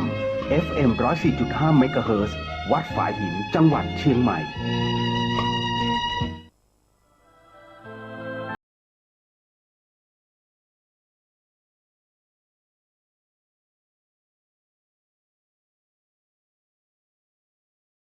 กเวจาริกังพหุชนะหิตายะพหุชนะสุขายะโลกานุกัมปายะดูกรภิกษุทั้งหลายขอพวกเธอจงเที่ยวจาริกไปเพื่อสร้างประโยชน์เกื้อกูลเพื่อความสุขแก่มวลมหาชนเพื่ออนุเคราะห์ชาวโลกเถิด